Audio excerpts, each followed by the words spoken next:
How awful would it be if you forgot to press record on one of these? We cameras? did that on the first podcast. 2 hours later. Oh, shit. No, it was about 20 or 30 minutes in, and all the cameras were going. Everything was going fine, but the audio was not recording. Because it's my first time using external audio. I always, to keep things simple, I usually use an external, not an external, I just, record everything in camera. Right. And I've always avoided an external audio recorder for the longest time, and an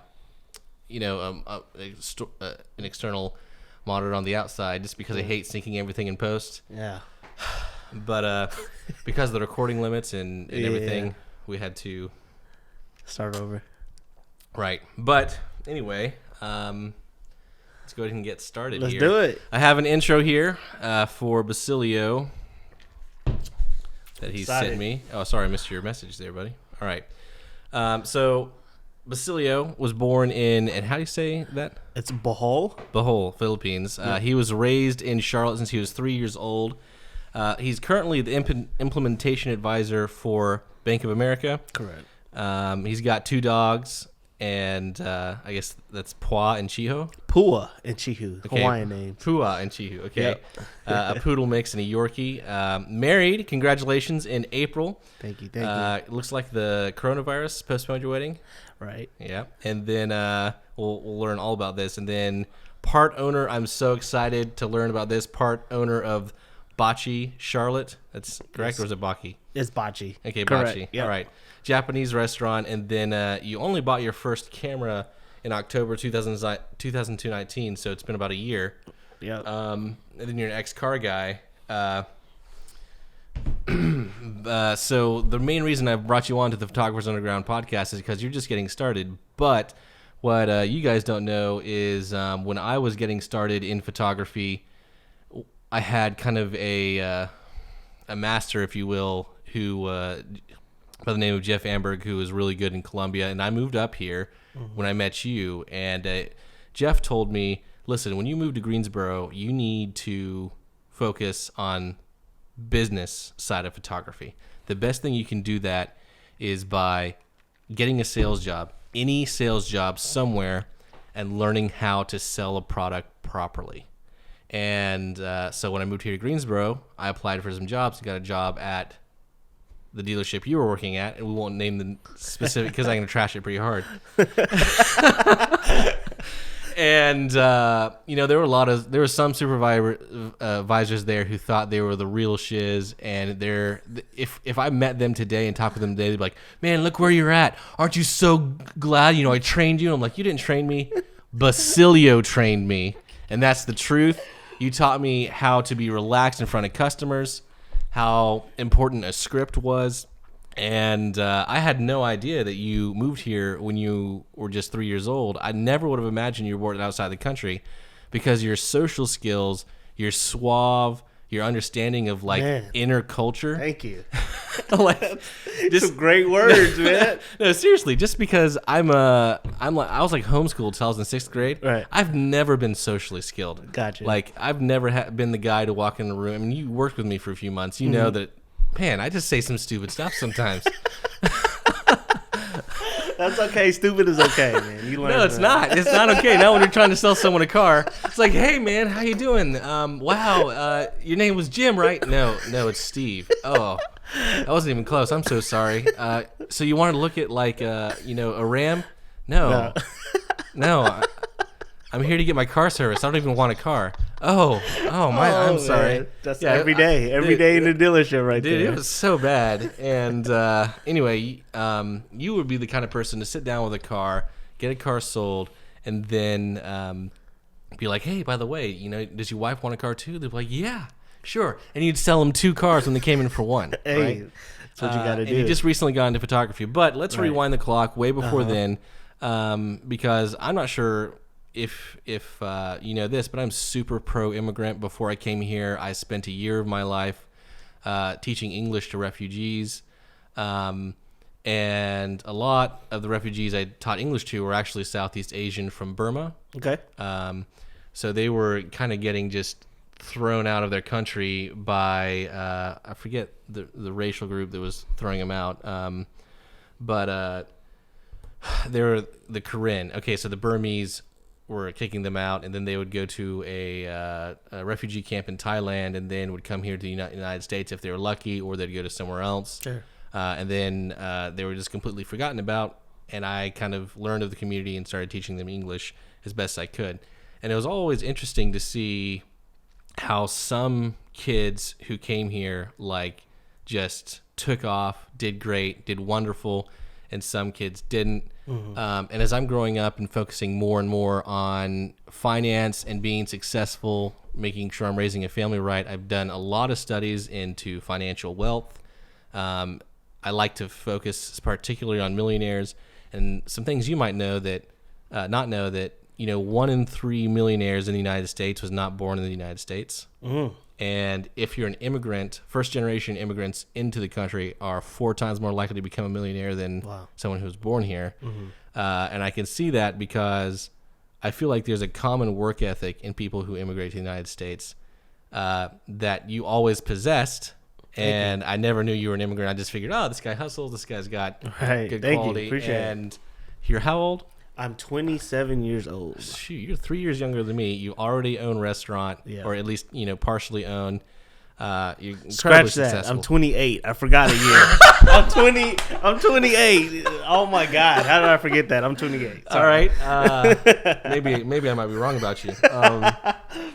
That's one last thing I keep up with. Man. But all right. So, what is the reason you came here to the United States? Your parents, I guess. Right. And when you came to the United States, were you guys already kind of successful in the Philippines? You decided to immigrate here because you wanted something different, or was it something more like something different? Anyway, I'll just man. So great question. So I think so I was 3 years old. My brothers were a lot older than me when we moved here. My brothers were in like middle school, high school.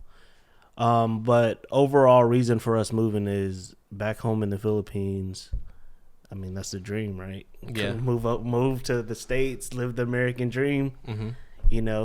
Raise your family here, better opportunities. So that's kind of the mindset my parents had. But prior to my parents, I think my family, within my father's brothers and sisters, was the last family to move here. So my aunts, my uncles, a lot of my cousins were already here.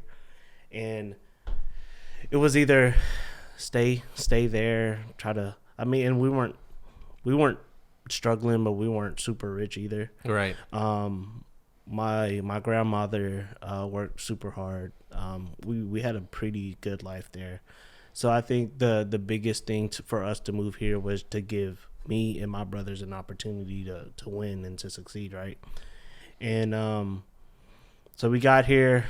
I was 3 years old. I think if you look at me and my brothers, the biggest difference with me and them is when they moved here, they were a lot older than me. So I started clean slate. Right. You know what I mean? So they had to deal with the transition of, losing friends from back home in the Philippines. Picture, high school is already rough. Picture moving here in 9th grade, barely knowing English and starting from there. So I think I got lucky, right? Yeah. So I got lucky. Started fresh, and kind of embraced the culture and just learning from scratch. It's a different mindset, man. I think. How many brothers and sisters do you have? So I have 3 older brothers. So the closest one to me in age is 10 years older than me. Okay, very interesting. Right. You the youngest? I'm the youngest. Yeah, I have 3 older brothers and sisters, and the closest one in age is 7 years older than wow, very close. Yeah, that's really interesting. That's another thing we have in common there. Mm-hmm. I always found that one of the lots of people talk about privilege. I think the greatest privilege I had was the ability that my brothers and sisters were so much older than me because I watched them and saw what they did right and what they did wrong. For sure. And made sure to repeat the things they did well. All right. So what profession were your parents?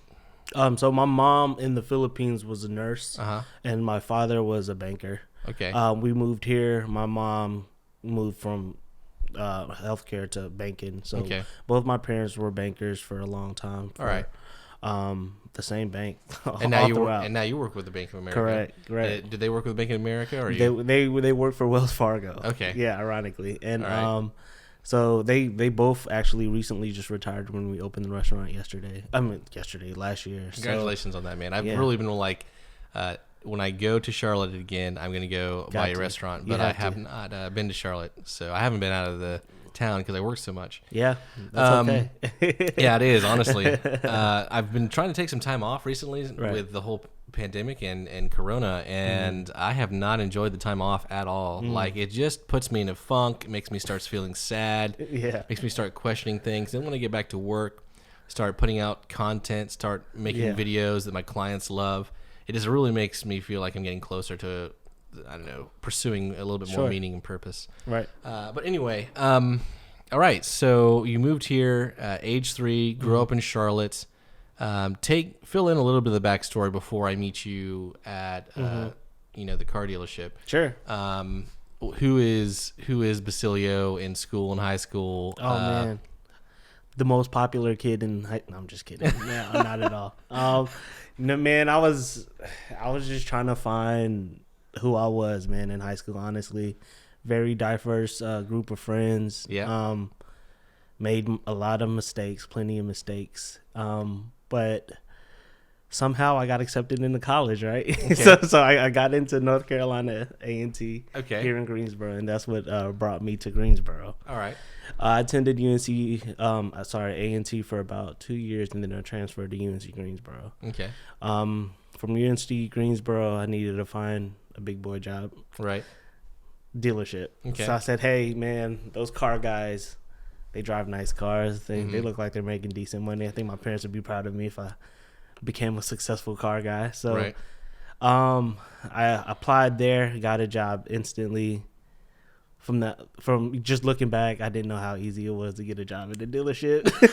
I was like, man, they hired me. I must be good. Now I'm like, man, they hire anybody. Yeah. They hire anybody that wants to sell I cars. literally think that car dealerships try to burn through their like if someone starts to slow down sales, like, oh, well, we've already sold everything to his network, like his circle of trust. So we're just gonna go ahead and let him go. Or make life hard on him so he quits. Because we know that happened to a few people. Right. And hopefully we'll bring in some fresh blood so that we can sell it to all their family. Because they would definitely try to sell. And they had these family discounts they'd never give you. And they say, oh yeah, we've got this great employee. Yeah. If we get a trade in, we'll sell it to you for just $500 more. Never happened. Never. There was a really nice Z, like a 300ZX. They were like, they were bragging because We got this in for $500. The guy agreed to the trade. Can you believe it? I'm like, so I can buy that for $1,000? Like, oh well, no, you can't do that. And I was like, I'll buy it today for $1,000. I need a car. They're like, no. And then the same token, the general manager of the sales floor that I'm going to talk a lot of trash about.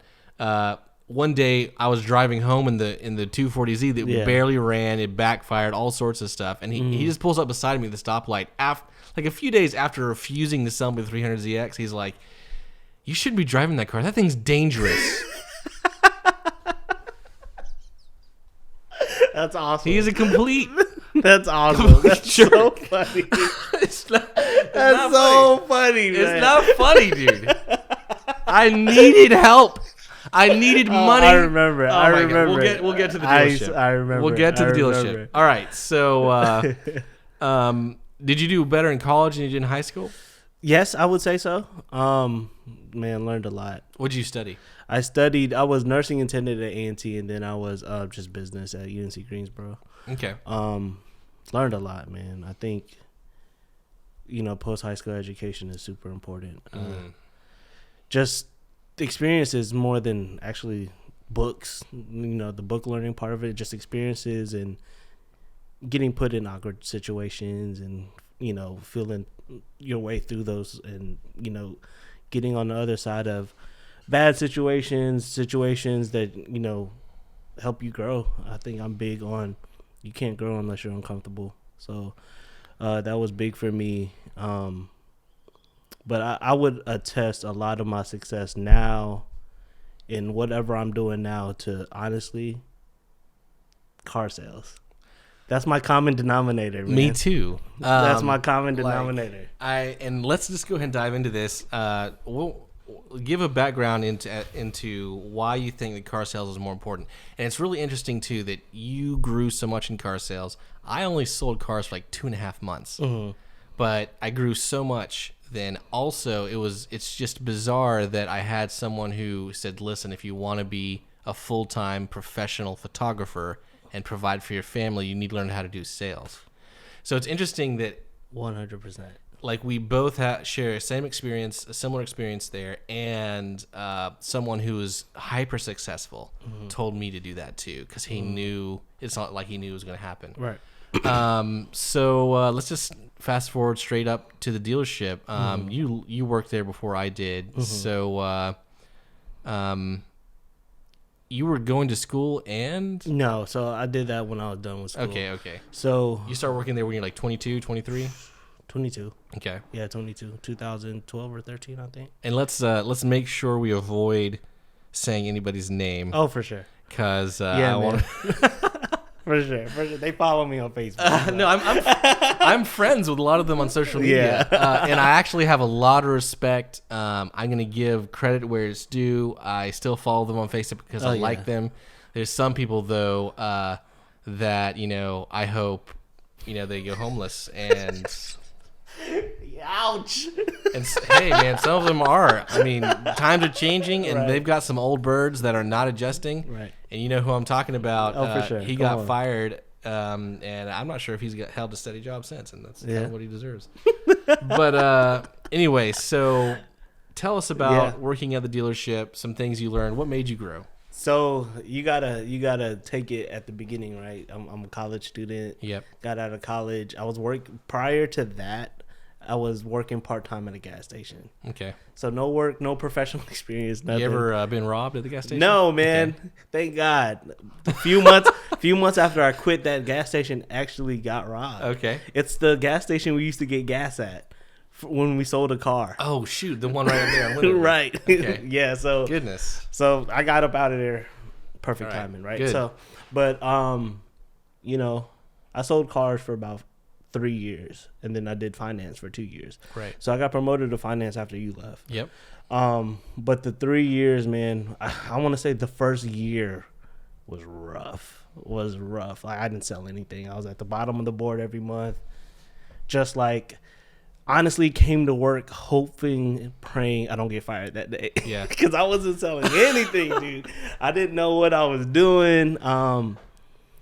And the car business is basically, your success is dependent on somebody taking you under their wing and actually taking the time to teach you something, right?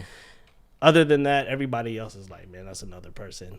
He'll be out of here in a few months. You know what I mean? It's kind of like, there's a bit of competition within the... For sure. Like, if I teach that person how to sell a car, he's going to be selling clients in the lot that would have been mine. Right. And there's people that think that way, but then there's also the complete opposite of, let me help him. You know what I mean? Let me show him the right way to do it. That way he doesn't bother me anymore. How'd you feel about the irony? Because I noticed in the first day I was there, that the management would chew you out for not selling a car, but they would also not teach you anything. Like, they did not train you.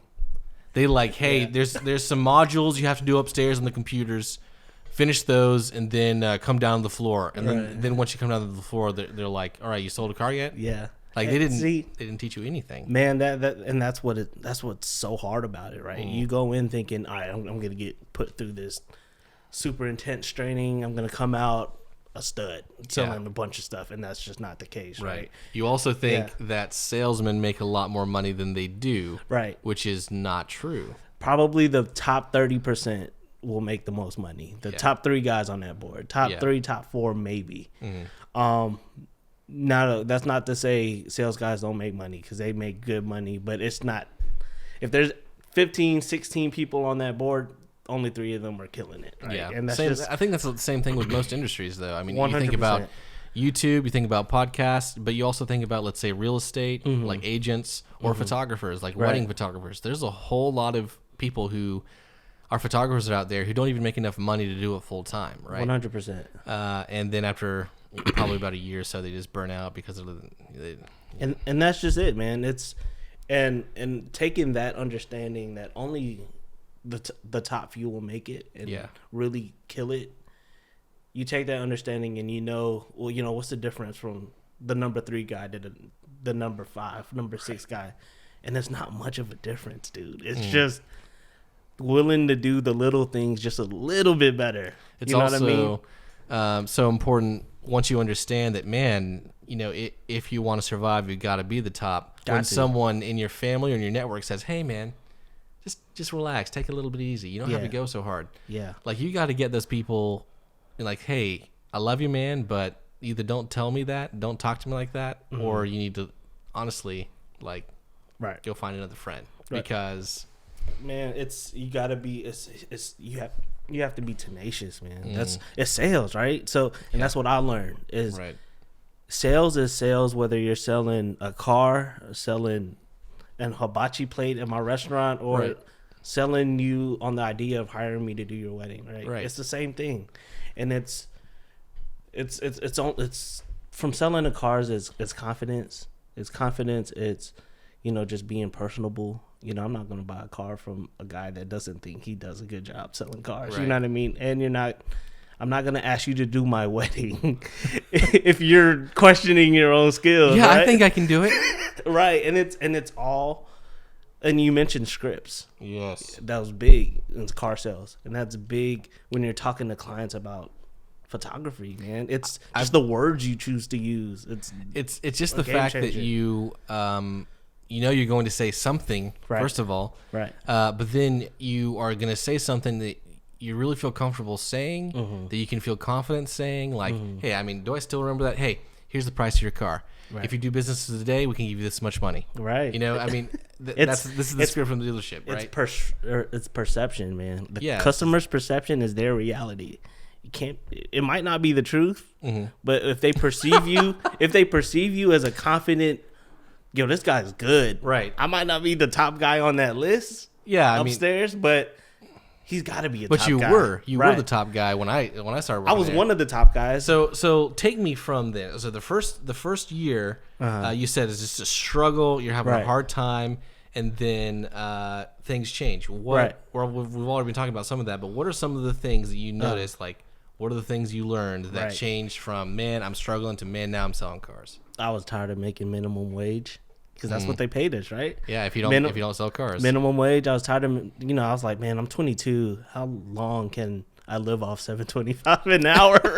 I was like, this isn't good. And then seeing the other guys that's working with me doing the same thing I'm doing, banking, taking a bunch of money home. And I'm like, and another big thing is, one of our managers took me under his wing, and I'm pretty sure it's one of the guys you like. Talking about the infantry. Yes. Awesome guy. Awesome guy. Cannot say enough about this man. Him, and man, he changed my life, dude. He changed my life not just by, giving me, customers that were already ready to buy, but he broke bad habits that I instilled in myself, not knowing that. Make sure you stay close to the mic. Sorry. Gotcha. Yep. Yeah, he helped me break bad habits. And he's a military guy, so he was hardcore, right? Yeah. But the one thing I loved about him was that you could tell the guy's huge. The guy works out. He looks like Popeye. His face, literally, all he needs is like one of those ship anchors just tattooed right on his face. Right. So at first you think, man, that guy's rough, but he's actually really kind and really understanding. Yeah. And sometimes when I would kind of be just sticking up for myself with the other manager who was not good, and he was the head sales floor manager. Yeah. Because sometimes he'd be like, man, why didn't you do this or why didn't you do that? He's like, man, you never trained me to do this. Like, I'm willing to learn. The other day you taught me this. I learned it and I repeated it. Right. But I have to learn these things. And he's like, man, no, you just got to learn how to hustle. And he wasn't any good. His strategy was be a dick, and then people will hate you so much they'll want to prove you wrong. Right. Like, I think that's honestly what he thought is like secret. Like, yeah, it's like, we know what you're doing, man. Yeah. But we're not going to want to prove you wrong. You're just being a dick. And then that's that kind of managing and leading works for some people, but it doesn't work for the majority. I would say, especially today, it works less than ever. I remember a specific example one time when I got a customer. I took them out on a test ride to a car they like. We brought them back. We checked their credit, and sure enough, they can't even buy a car, right? Like, or they fell in love with, like, I think I was showing them an Altima. They're like a Vista. Like they're not gonna Nissan Versa. Sorry. Versa, you're right. Like they don't have the thing. So the main manager yells like, "Man, that's why you always get the credit first and everything else." I was like, "Man, I'm sorry, I didn't know." It's like my first second day, and then the guy shows him, was like, "Listen, here, let me explain this to you. Let me show you how credit works, because I know you weren't trained about credit. Right. So here, let me show you all this." And I was like, "Okay, that makes so much more sense now, right?" He just kind of, the other guy didn't want to explain things to you. He just said, "Do this because I said so." Like, rough. Man. I'm willing to do that. Like, I'm willing to do those things, but it's hard to remember those things. If you understand why, it's easier to remember more. Sure. It's easier to do your job better. And also, you don't hate the guy telling you to do something because you understand, okay, yeah, that makes sense. And honestly, since the good manager was infantry, on the front lines, I think he has had much better leadership skills. Man, one thing I took from him that I brought to my career in the bank, to my business as a restaurant owner, as my business as a photography business owner, is you gotta lead from the front, not from the back. Yes. Man, that changed my life. Just that mindset that I'm not gonna tell you what to do. I'm going to do it, and hopefully you watch me do it and learn from it, right? Yes. That's the best way to do it, and that's how you get a team to back you and to believe in you. Just because when I interview new employees from my restaurant, I always tell them, I will never ask you to do something I will never do. Right. And they respect that 100%, and man, I'm telling you, that's a game changer. I have a lot of questions to ask you about your restaurant. So let's try to dig into the dealership though a little bit more. What are some things you would say you learned in sales? Like, name as many things as you can. I have some things that I'd like to talk about that I learned in sales. But what are some things that you learned working at the car dealership that you were talking about earlier that changed you, that really... Right. So I think one thing is you got to learn to listen. To listen, to understand, instead of listen to respond. Right. Right. So when I think our GM at that dealership told me that a customer will tell you how to sell them a car. You just have to listen. Right. That's really good. They will tell you what you need to do for me to buy a car. Right. But you can't overtalk them. You have to let them tell you. Can you give an example of that? Man, so I think when you're selling cars, right, you're just it's almost like a high. Like, you're like, oh, I'm about to sell this car. Yeah. let me go pull this one up, and then that's what managers are there for at a dealership, is because you get so ramped up. Yeah, it's like they kind of they'll bring you down and tell you, hey, go show them this car, right? So I think, when you're selling a car, you're showing them this car. You're not really listening to the customer. And then they'll tell you, I don't like this one. I need one like this. Right. So if you listen to that from the beginning, you just saved yourself 45 minutes of showing them wrong cars, right? Yeah, it's true. There's definitely tells too, because one thing I learned, I've learned this more in my photography business, is that if you have a customer, listen to the questions they're asking. The questions they're asking are telling you what they care about. They're selling features. So if you have a guy who comes to your photography business, or they come to a car and they say, hey, so how many images do you deliver? Okay, so how many images is that? Are they all edited? So this person really cares about how many images they're getting. Right. If they come to you and they say, hey, how much do you charge? It's funny. Hey, how much do you charge? Hey, so do I pay half that up front? Or okay, so the first person was For some reason, they care about the images. They want perhaps they want a lot of shots. Right. That's what they're concerned about. The second person's a price shopper. Right. They care about the price. They may not even looked at your website, and they're hiring you for photography. Right. Like, and then other people are going to ask you, "Hey, man, oh wow, I really loved that shoot you did recently. They posted on Instagram with the football player. Yeah. Man, I just love football. My kid is graduating. He plays on the high school football team. We want to do some senior portraits on the field with him." That person, actually cares about the quality of the work. Right. So in listening to the customer, it will tell you how to sell them. So don't when someone comes and says, "Hey, man, I love your work," don't give them half off. Man, because they actually care. Right. It's and then another thing I learned from car sales is you don't bring your price down. You just increase the value in what you're selling, right? Okay, explain that. You're gonna be teaching me come again on, today. Man. Hey, come on, man. I'm a sales guru. No, man. So I think, back then, what was it, 2014, 15, we were still selling cars with roll up windows. You know what I mean? Yep. And then you get a customer that says, I'm not buying this. If I buy this, I need you to come down $3-4 grand. Right. You know what I mean? So what do you do? So how do you get them? But that's the only car they can get approved for. Right, exactly. And your response is, well, if you want a car that's $3-4 more grand, you give me 50 more points in credit, buddy. You can say that, right? You can say that, keep it real with them, and they'll be out the door. Right, exactly. Or you can say, hey, this isn't your forever car, right? This is how we're gonna rebuild, and this is a brand new car that you probably shouldn't be getting approved for, but we are gonna get it done for you.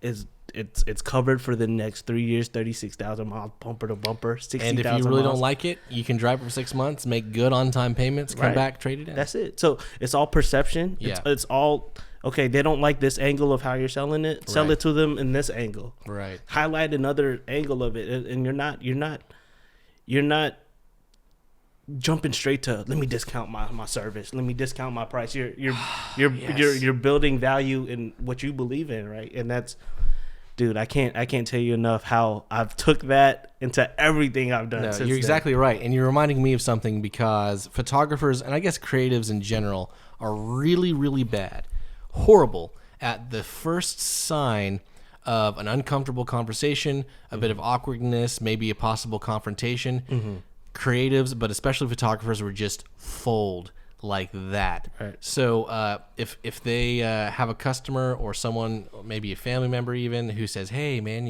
I'd like you to do some photos for me," and the photographer is just terrified of the next question, which is, "Hey, how much do you charge?" Right. Just at that moment, I mean, you would never struggle with something like that.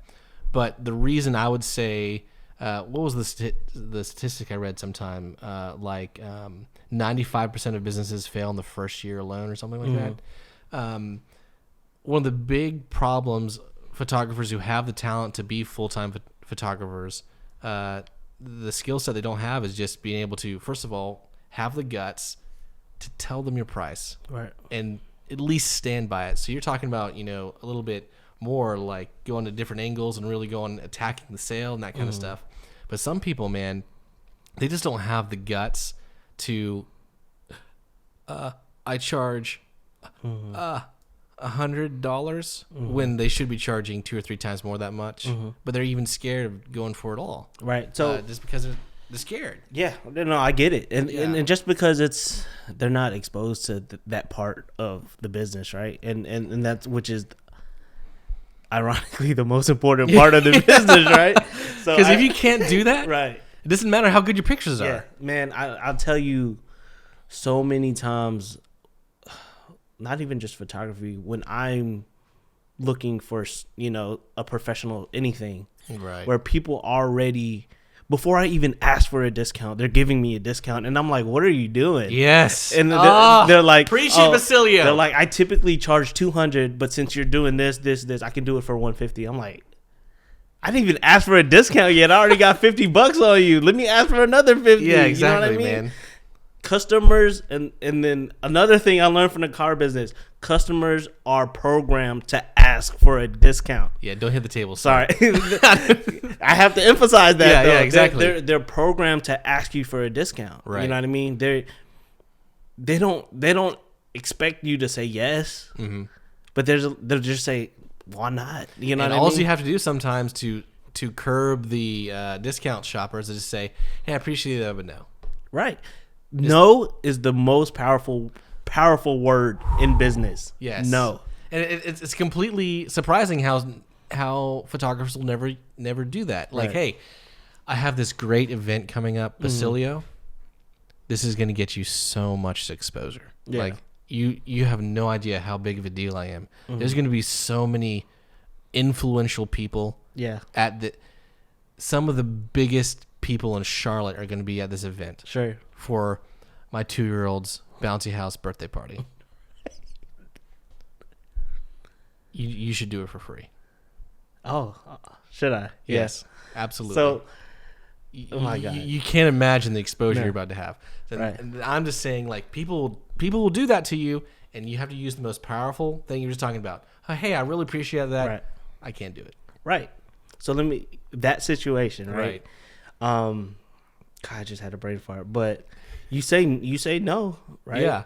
I mean, But you also need to also say, hey, I really appreciate that. The way to say no is it's really important not to use the words or the letters NO to say, hey, I really appreciate that. I'd love to do it. How many hours is it? Oh, we're thinking about doing it for 2-3 hours. Okay, great. I charge $200 an hour for my event photography. Let me know. right. That's it. You leave it at that. Ball's in their court. Yeah.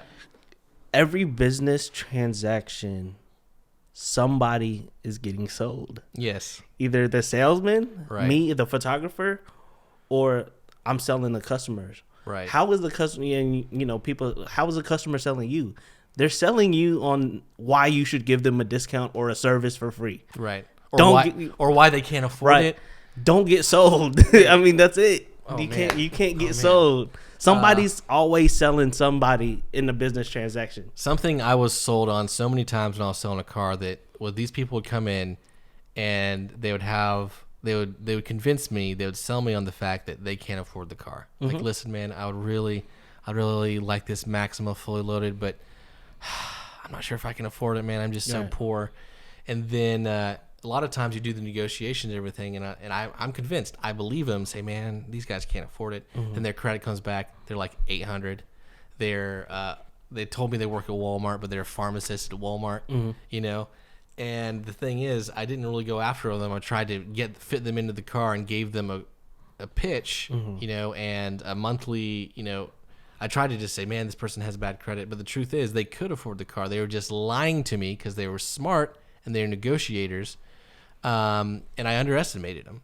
And there's nothing wrong with that. They were just doing their part of the thing. But the point is, you were listening. You were listening to the customer, which is 100% right. okay. But the other thing I learned, at least I learned there, was, the customers are not necessarily your friends. Like, right. They're there to get the best deal. Yeah, they are. Yeah. And they will do anything they will lie.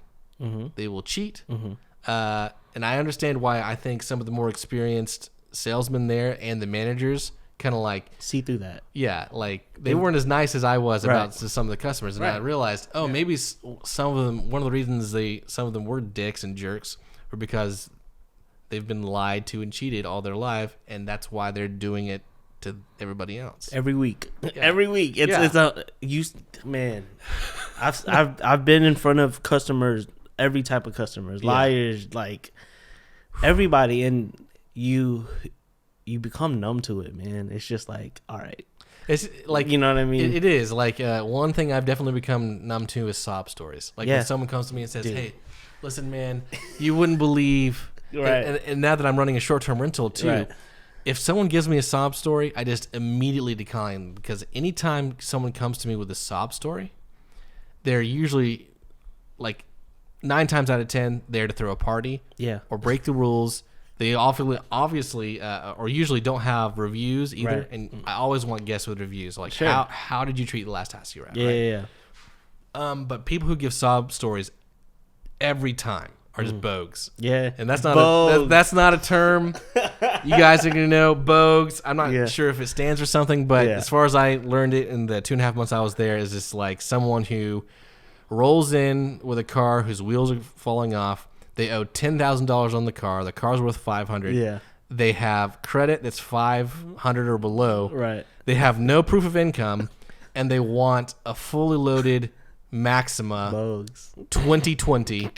And they also don't have proof of insurance, nothing. They've got nothing. So Bogue is just someone who's completely unqualified to buy a car. They've got no money, and they're upside down on their trade-in. Right. Like, so anyway, Bogues. All right. So what are some other things you learned at the car dealership while you're there? Because I've got a few things too that. And I would say also to be, like I said, tenacious, but also to understand that sales is a numbers game. The more people you put yourself in front of, the more cars you sell. Same thing with photography, right? Yep. The more people know what you do, the more bookings you're gonna get. You can't expect to get booked if people don't know what you do. And with me in Charlotte, I'm not like a lot of, I know a lot of people, but with me being only a year in photography, they don't know that I'm a photographer. Right. So it's just almost putting it out there as much as you can. It's a numbers game, right? The more people that see that you're doing this, the more people are inclined to reach out and book you and ask questions.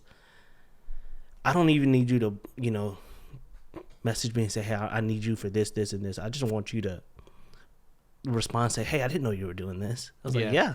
So everybody's going to need a photographer at some point. Right. So as Thinking long about as the long game. Right. As long as you know that I'm here and I do this and I offer this service, I'm good.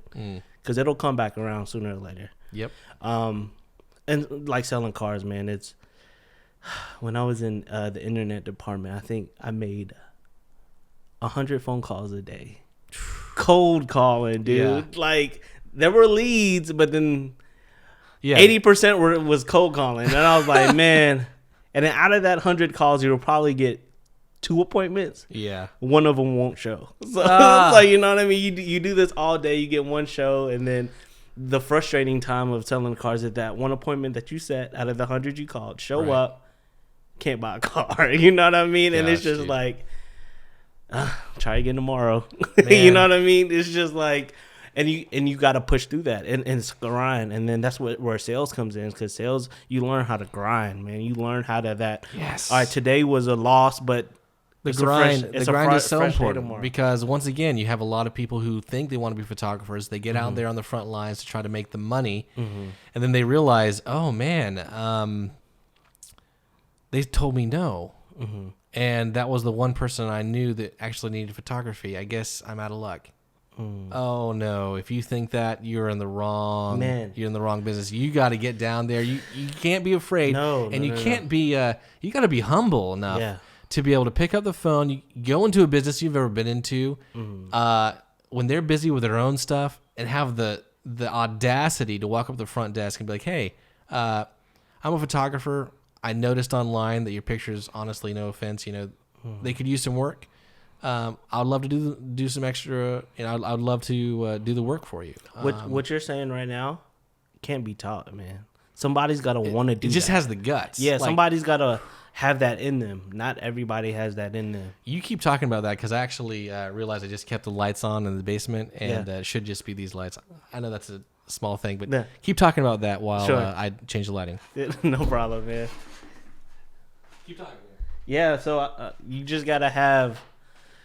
You just got to have that in you, man. You can't really teach that. I can tell somebody all day long, you got to do this. And I think that the manager that we had that you hated thought that me or him telling us what to do was helping us.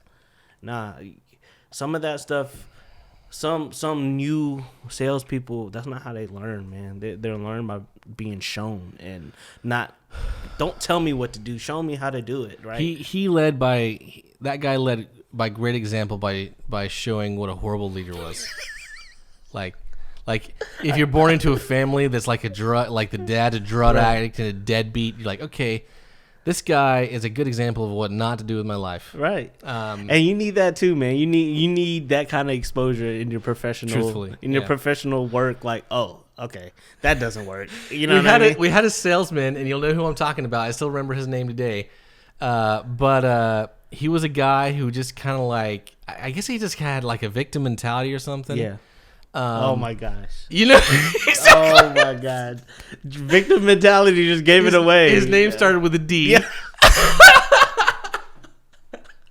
He'd be getting chewed out by every manager every day because he would walk out and talk to one customer, get depressed, go back to his cubicle and not talk to anybody for the rest of the day.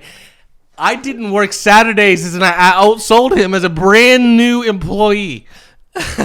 Dog, that's an example of tenaciousness and drive can't be taught, man. That cannot be taught. That's got to be in you. Well, here's the thing that my drive got a little bit better when I was at the dealership, because what I realized was, man, one thing that I need to do is just realize that I was so afraid of someone not liking me or not selling me a car, and then me walking back into the dealership and then having other salesmen or general managers asking me, hey, man, what happened to that sale?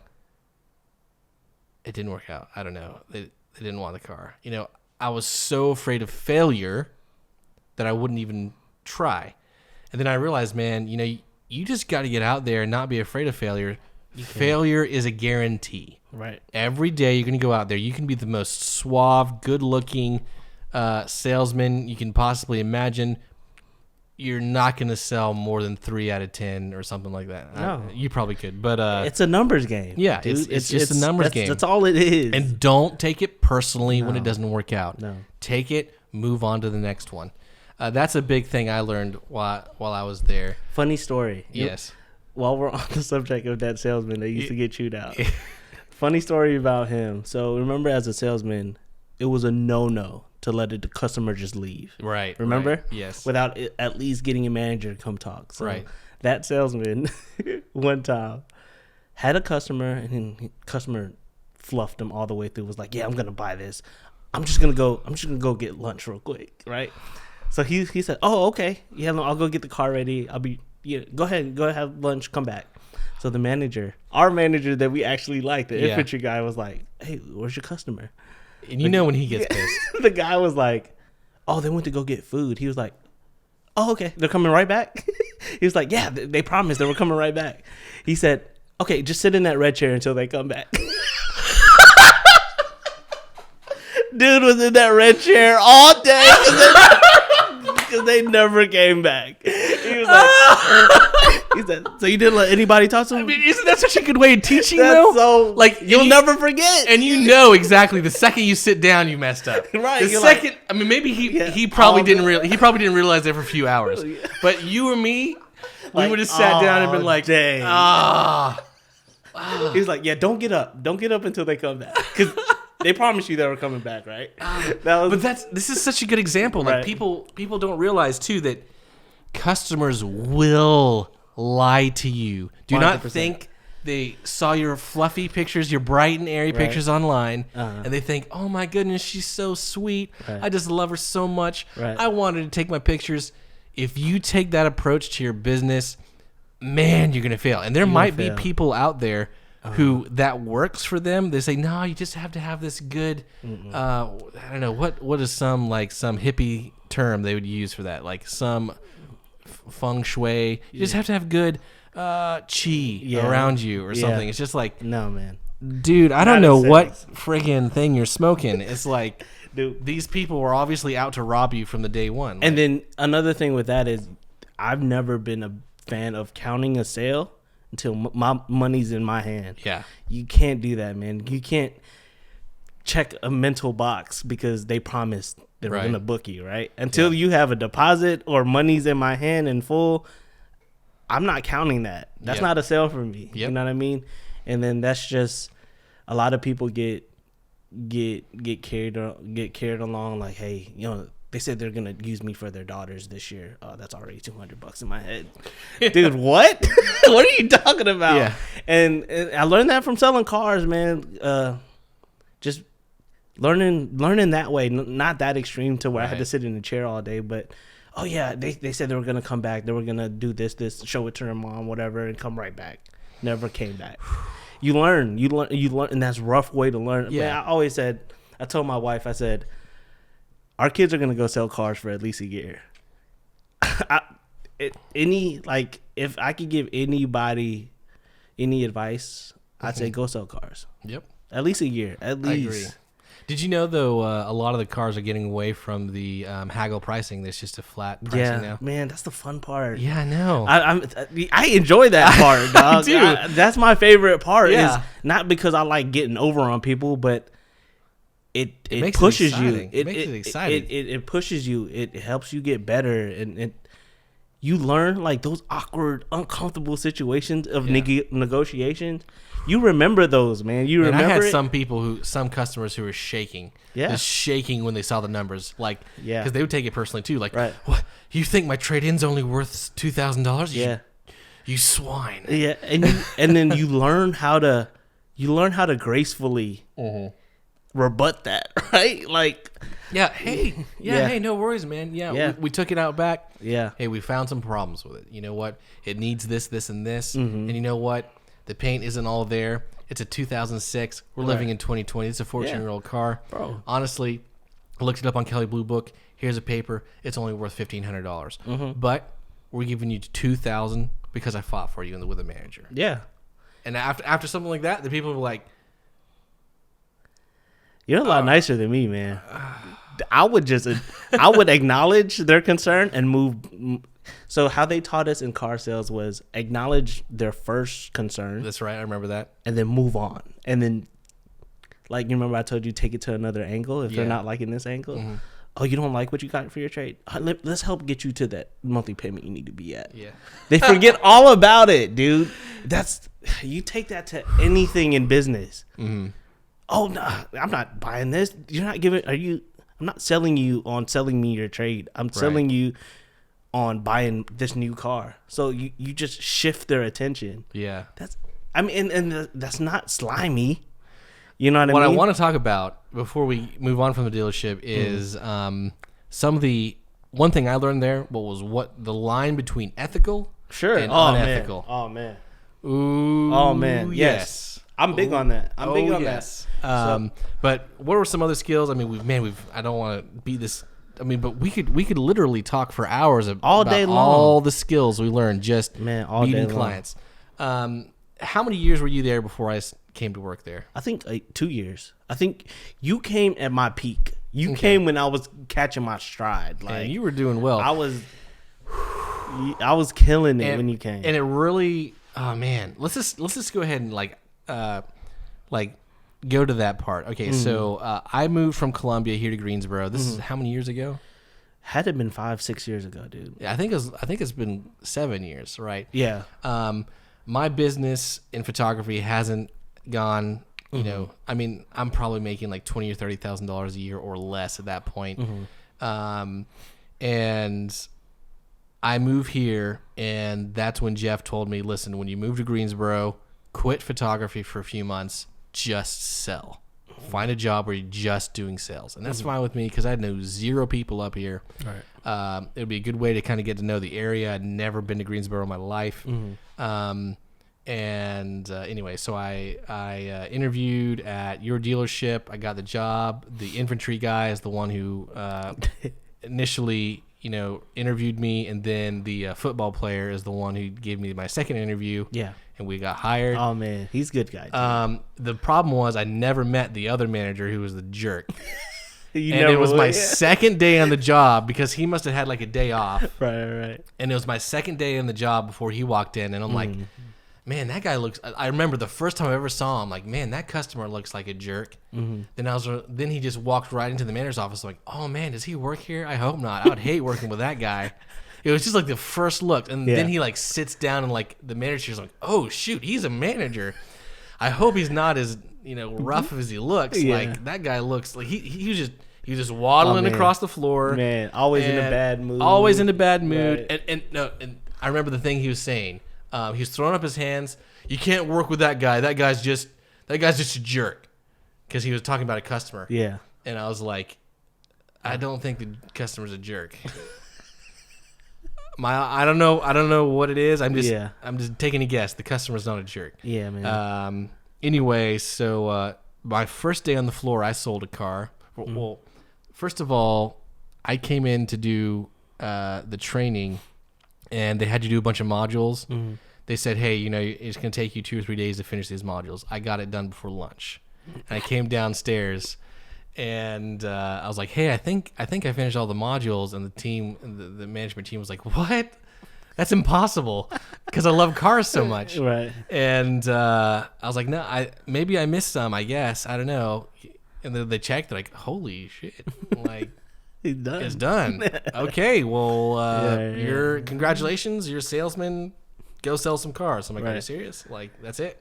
Because the only thing the modules did was like go over history of Nissan and stuff. Like, it's the worst. It wasn't teaching you like what to say to a customer, like basic how to introduce yourself.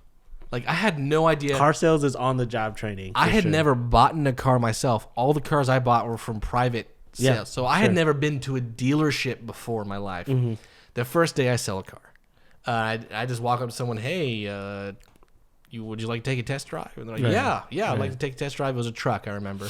It was a Nissan Frontier. Mm-hmm. And I didn't know how to get keys. I didn't know how to do nothing. Right. And then when I got to the negotiation part, I really got kind of mad because they said, hey, we're gonna make you do a split deal on this so you can watch this guy do the negotiating. Yeah. I was like, man, that comes with being new, man. Yeah, that's fine. Anyway, so I sat there, and that was when I saw the first time, like my eyes, negotiating. Like, it was ugly. Yeah, like, it was dirty. It's just like, do I want to do this every day? No. I mean, I don't know what my facial expressions were like, but they couldn't have been good. Like, I must have been like. And then your first time seeing stuff like that, you gotta get. It's just so hard to grasp that you gotta get. You're not a customer, right? You're on the sales side. Yeah. So and that's a struggle in itself, is putting yourself in the mindset of, let me stop being such a customer advocate. Like, yes, I gotta make some money. That's their job, right? Like, you don't have to defend this. This isn't like, that's their. If they want to argue with you, if they want to point out a problem, that's their job. Mm-hmm. Like, you can know that something could be done cheaper. Right. You could know that 20% interest is a bad interest rate. Yeah. That's not your issue. No, your issue is to sell them on the facts. Bro. I got to pause here, because some of you guys might be thinking, these dirty car salesmen, I can't believe I'm listening to this. I'm turning you off. If you think this is dirty, this isn't dirty. All right? This is real life. We will talk about some of the things that were dirty. And that's why I didn't mention the dealership in particular, because I am at least going to talk about some things I saw. I'm not sure if you want to talk about anything, but I'm willing to talk some things.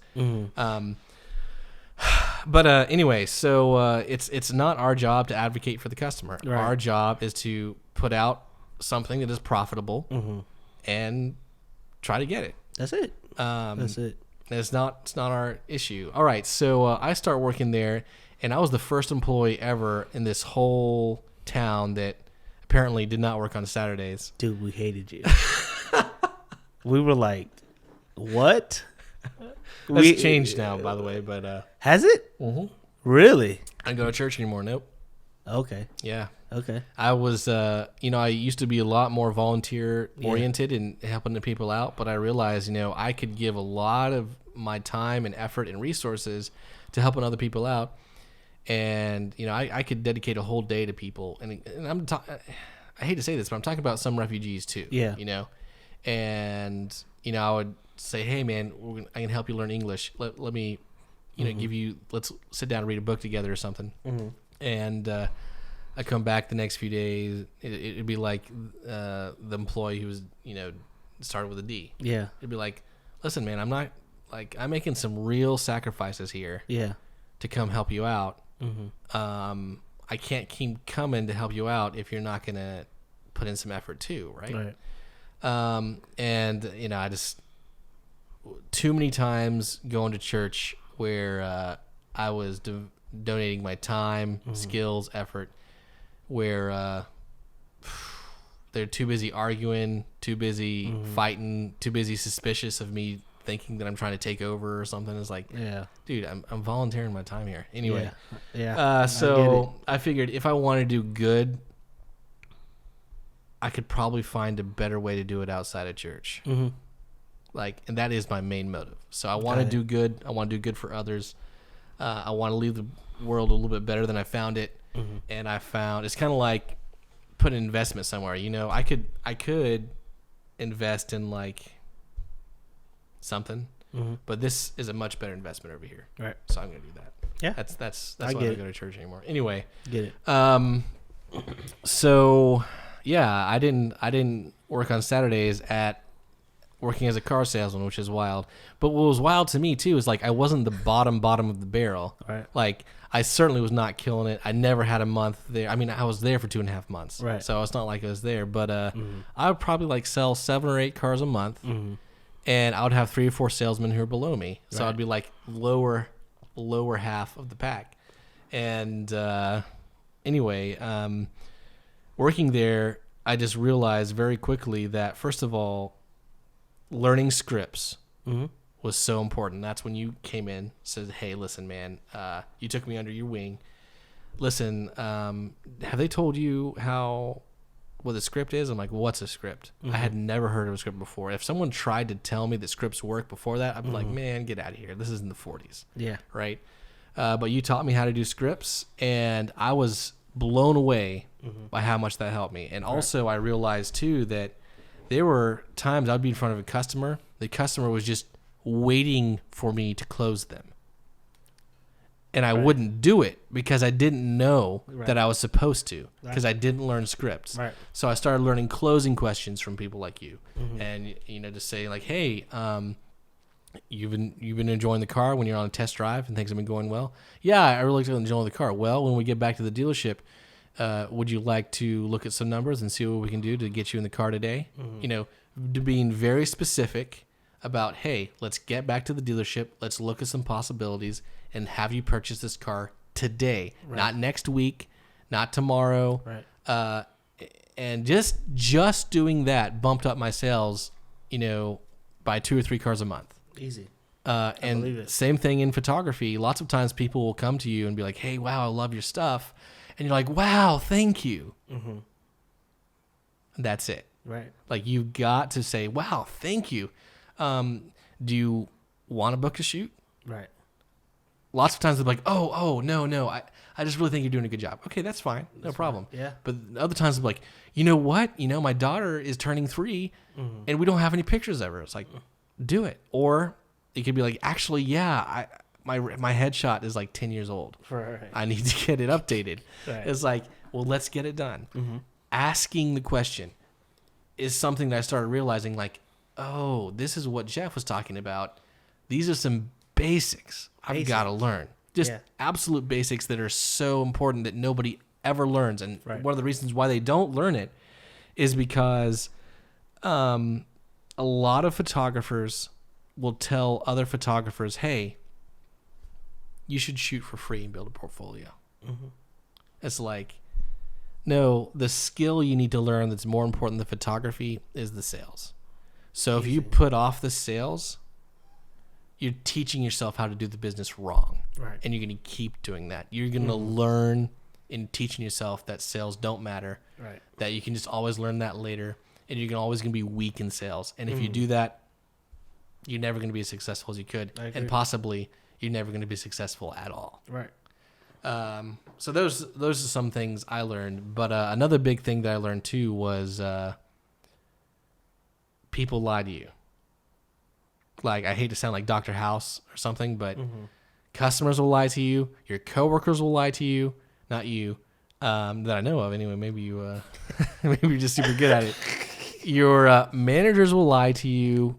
The system will be set up to take advantage of you.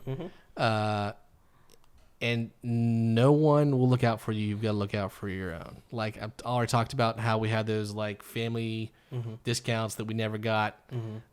Also, a big thing that was really bad at that dealership was you were supposed to get like a sales report after you sold cars. Now, how you're supposed to earn your money at this dealership is if you sold a new car, it worked. But if you sold a used car, you're supposed to get 25% of the difference. So if they brought in a car that they brought in for, let's say, $8,000 on a trade-in, you sold it for $10,000, you're supposed to get 25% of that $2,000 difference. So you're supposed to get $500, right? You never got that sales report. I don't know, man. I got mine. I don't Nobody else was getting their sales reports. I wasn't getting my sales reports. You know that one guy who was flipping his, you know what, every sales meeting and get on the manager's bad sides. Yeah. The guy who had schizophrenia. Oh man, that was so. Remember they got the mouth that guy had on that guy? Dude, I can't believe. I actually liked him. I didn't know you were there with him. Yeah. That was rough. There was one day though that I wasn't there that he forgot to take his meds or something. Oh, he went off the deep end. It was oh dude, it was so funny. We were all. It was just like we were like, man, what is going on right now? And I remember you told me the story. Apparently, not the sales manager, but the manager for the dealership was on the floor that day, and he was talking to the main manager, and the main manager just looked him dead in the eye. I was like, man, I don't know what you talking about. I don't understand what you're saying. I love that GM, man. That's my guy. He owns his own place now. Yeah, he kept. Infantry does too. Yeah. He's a managing partner. So man, he's gonna freaking rule the world too, man. Dude, I mean, he's killing. He could be like Dwayne the Rock Johnson, like man. me. I wouldn't be surprised. Man, he's a good guy. I wouldn't be surprised. What are some of the unethical things you saw? Speaking of, because I know at least one story I know of that I heard from somebody. But what are some? Man, just because I can't really speak on it, man, because I was on both sides of the fence. I was a manager and a salesperson, but unethical is a very strong word, Jonathan. Jesus Christ, unethical. It's not unethical. No, because here, this is why it's important to cover it, because lots of I think creatives will get into a business and they'll feel dirty about the business part of business, right? So they won't feel good. They can't feel good about selling someone on a $10,000 wedding because they don't think they're worth that much. Right. Then that's something. Make sure you stay close to the mic. Yeah. Then that's something within themselves. That's well, people need to realize too is like this is a big lesson I learned. Right. I sold I think a Nissan Altima to some guy. He walked off the lot or drove off the lot with a $500 a month payment for a Nissan Altima. You can get, with good credit, some decent money down, you can get a payment that's close to $100 a month on an Altima. Easily. Maybe $200. The point is... Yeah, maybe on a lease or something. The guy way overpaid. He had a really high interest rate. Happiest guy I ever saw. Right. Happiest guy I ever saw. Why? Because the guy hadn't owned his own car in a long time. He had never had a car that was this nice. He needed something to get to work. He had his reasons why he needed the car, right? Who am I to judge if it's a $500 payment? That's more than I'd like to pay, but I don't make any payments on my cars. I always buy my cars in cash because that's the way I work. That's the way I operate. Okay. All this to say, it's worth what the customer will pay for it. Right. So how do you value or how do you set the price for your photography? You get better over time. You start taking your own skills for granted. You can regularly deliver, let's say on a wedding day, quality images that are absolutely breathtaking. They're in focus. You know how to run the wedding smoothly so that everyone has a good time. There's a lot of value in that. If someone is willing to pay you $10,000 for that, you shouldn't feel dirty. No. As long as you're upfront with the price, you disclose that to them up front. You're not trying to slip anything underneath, like, bait and switch. Like a bait and switch. Like, let's say, you charge them $10,000 for the wedding, you shoot the wedding. After the wedding, they're like, hey, where are my pictures? Oh, you want pictures? For the pictures, there's going to be an extra $2,000. Right. What do you mean? I hired you to shoot my wedding. Yeah, that was just for me to show up and shoot. Yeah. Okay. That's, in my opinion, unethical. 100%. Yeah. Okay. So I saw some things at the dealership where they were like this, where someone gets a quote on the car saying, "Hey, listen, we can give you this monthly payment. We're going to do this and that, and this is going to be your deal." They see the deal and they say, "Hey, you know what? I don't like the $600 charge here. What's the $600 charge? Oh, that's our documentation fees. Oh, you don't want the documentation fees? You know that's just a bunch of bull, right? So, no, I'm not buying the car if there's documentation. All right, you know what? Fine. They take the paper back. They come back. There's no documentation fees. Right. But they took the $600 and they added it to the car price. And they say, "Hey, I agreed to it. Yeah, that's fine as long as there's no documentation fees." But they didn't notice the actual price of the car change. I think that's unethical. But technically, they agreed to it. Because they look at the document and they sign their name to that document. So technically, they agreed to it. Yeah. But they were also tricked a little bit. Right. So it's that's such a fine line, dude. That's such a God, like that's something that's so rare. Make sure you stay. Yeah, that's so like it's not that rare. Have I seen it happen? Yeah, I've seen it happen. It's common. But I mean, honestly, I can't remember if that's happened to me. But is it unethical? I don't know. I mean, it's definitely unethical because I feel like, and this is a bit of a gray area. The next story I share will be something that's definitely unethical. Like it's illegal, I think. And you probably witnessed some of this while you're there, but you're not going to say it because you're no snitch. But snitches get snitches. But there's a thing where, listen, if you're upfront, you're transparent with all the costs.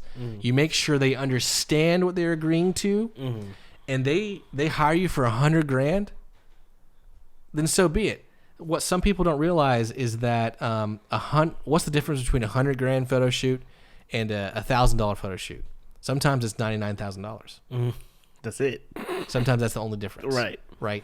So what you just got to not feel dirty about charging what you're worth. Honestly, man, and you don't even have to question how ethical that is when you're thinking about photography, because you're setting those prices based on what you believe your work is worth. Yeah. And it's not like you're taking a $300 MSRP selling it for triple. Right. Nobody can measure your talent. Right. I mean, it's very subjective. Right. A more experienced photographer might be like, "No, that's not worth it." But you're not selling photographers. You're selling clients. Yeah. So, and if you believe you're worth that, and you're putting out tasteful products and tasteful images, it's worth it. If it's worth it to you, and you can sell them on that, by all means, right?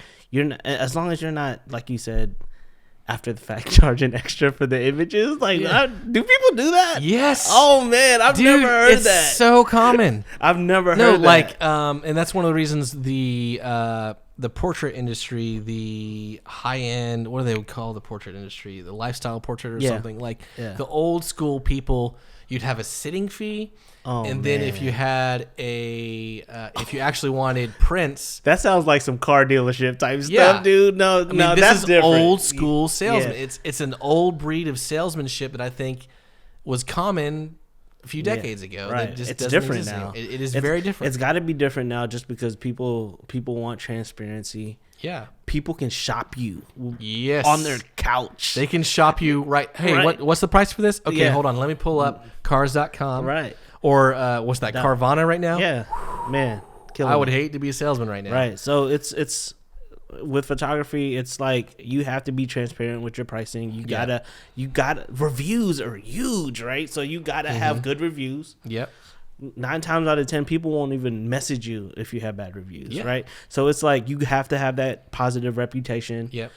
And it's so hard, in that I think, and I'm not experienced as much as you and these other photographers, but I think it's hard to get over on people as a photographer because you have to be transparent to even be considered. You can be.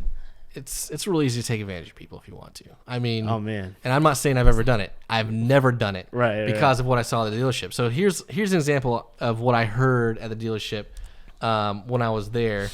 I knew somebody who got he worked. I don't want to say his name, but he worked in the finance department. Sure. Right.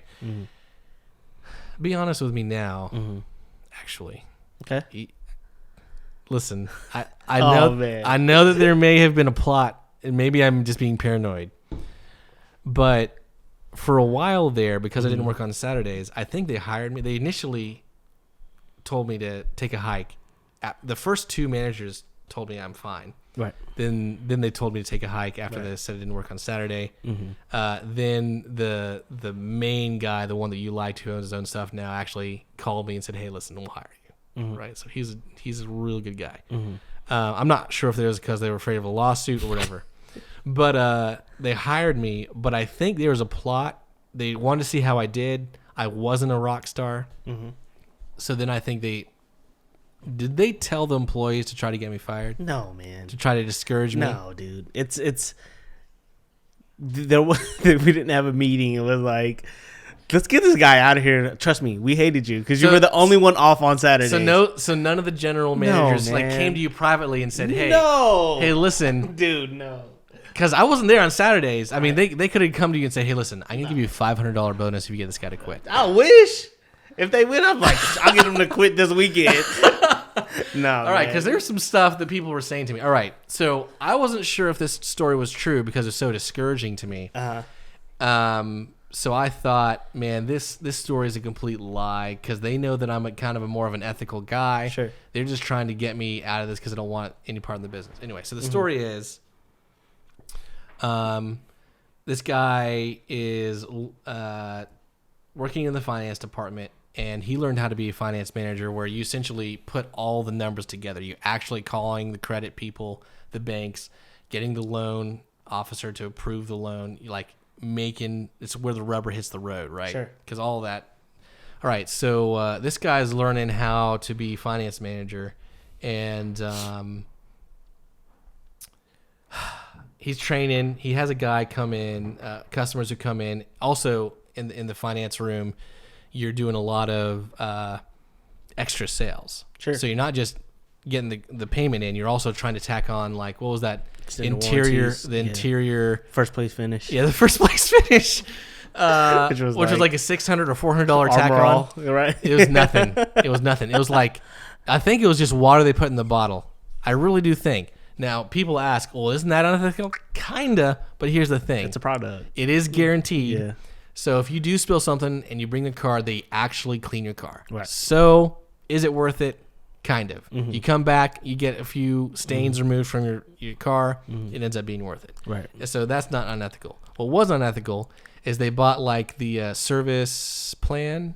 The extended warranty. Yeah, the extended warranty stuff, or the service plan where they wrap it into your payment. Right. Right? Well, they said, hey, I'm not sure if I really like these numbers. I'm going to go, can I cancel this if I want to? They're like, yeah, of course. Anyway, they go back to the house. They run the numbers. They decide they don't like it. They come back to the dealership the next day, and this guy is like, hey, and they tell the finance manager, hey, we like the car. We still want the car. We don't want the service plan. Sure. So can we get that canceled? The guy's like, sure. He goes to the guy who's training him and says, hey, sorry, those are my dogs, if you guys can hear that on the podcast. The guy who's so the guy asked to the training him, hey, these people want to cancel the plan. Do I send this to Nissan? What do I do with it? And the guy says, I don't know, it depends. This is the trainer in the finance department. Hey, depends. Do you want to make money? Oh, man. Right? Okay. And the guy's like, I guess. Okay, well, if you want to make money, shred it. What are you talking about? What are you talking about? Yes. Yeah. You know the guy that I'm talking about, his initials were MG. Okay. All right. So This is the guy who's being trained. Anyway, Okay. so that's what the guy was told. And I don't know what happened after that. I don't know. But the guy was literally saying, take this thing they don't want and prevent them from canceling it. That's not consent, dude. That's like that's. But also, that's exactly what happens with like Time Warner Cable when you just, hey, I'd like to cancel my service. Oh, you like to cancel your service? Okay, here, let me transfer you to another department. You're on hold for an hour or two. Okay, what we need you to do is fill out this paperwork, send it in. You send it in like by snail mail because you can't do it online for some reason, and then 2 or 3 months go by, you're still getting charged, like because they just lose the paperwork. Oh, I'm sorry, you'll have to send it again. This is common business stuff. This is also stuff that I would say is super unethical, Right. but it is common practice. So these are the type of things that Man, I would say is absolutely unethical. 100. I mean, that is. I Yeah. mean, it's right. Right is right and wrong is wrong, right? Right. So that just goes to like back to photography, where you can either deal with photographers like us that's going to Yeah. be transparent, or Right. the guy that's going to charge you extra for your images. Right. Same thing, right? Because those exist. Those bad guys exist. And Well, the you just thing got to is- know who you're doing business The with. thing is, it's not unethical if you make sure you explain it clearly up front. The customer understands Right. how you charge and agrees to it. Right. It's just the important thing is, you explain it clearly up front and do what you're supposed to do. Yeah. But if you purposely confuse things Yeah. and mislead people to make them think they're paying one price when they're Right. actually having to pay another, Right. that's wrong. And here's the thing: if someone feels dirty about your own prices because you feel like you're charging too much, you shouldn't feel dirty. No. If someone tells you no, all right, maybe you're not worth that much. Maybe you need to lower your prices, right? And I'm not just saying one person. You continually have asked maybe 100 people, 99 of them said no. Then it's something you need to fix. Right. That's how you know. Right, and then you find your market. For example, I heard a really good podcaster talking about this the other day. They were saying, hey, listen, how do you find your market? It's real simple. Right. You sell a product for a certain amount. It sells a lot, double your prices. So keep selling, double your prices again. Keep selling, double your price again. Yeah. Finally, you get to a point where, you know what? Your plateaus out. Like you don't have a full schedule anymore. And a lot of people are starting to say no. Well, you found your market. Right. That's how it works. But some I people agree. will pull out a price out of thin air and keep that price for 5 or 10 years because they're so afraid To be told no. to be told no. Right. They're so afraid of finding out, I think, too, what they're worth. Like, they might like to think, you know what, I could sell this for $1,000, but I'm a good person.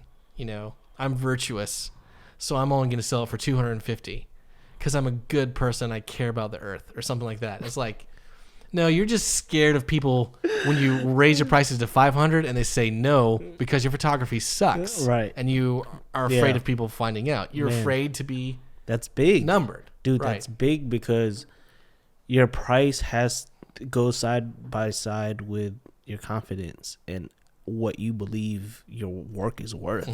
So if you know you're not worth that much and you're charging that much, of course you're going to be scared.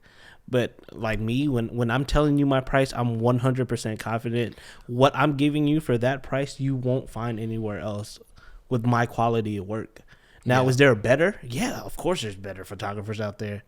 They're not charging you what I'm charging you.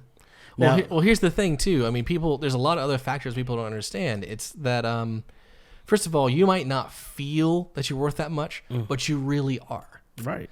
Like, you've got confidence. A lot of photographers out there are incredibly insecure. I know personally people within my circle who are phenomenal photographers but are so insecure they have lived their lives doing amateur photography, kind of being like, and it's more than one person. So if you think you're watching this and you know me and you think I'm talking about you, it's more than one person, okay? Where they just end up doing like side jobs where they never take it as a full-on career. They never Right. own it Right. because They're insecure. And They're too afraid to. So even if you don't feel like you're worth it, you need to put it out there.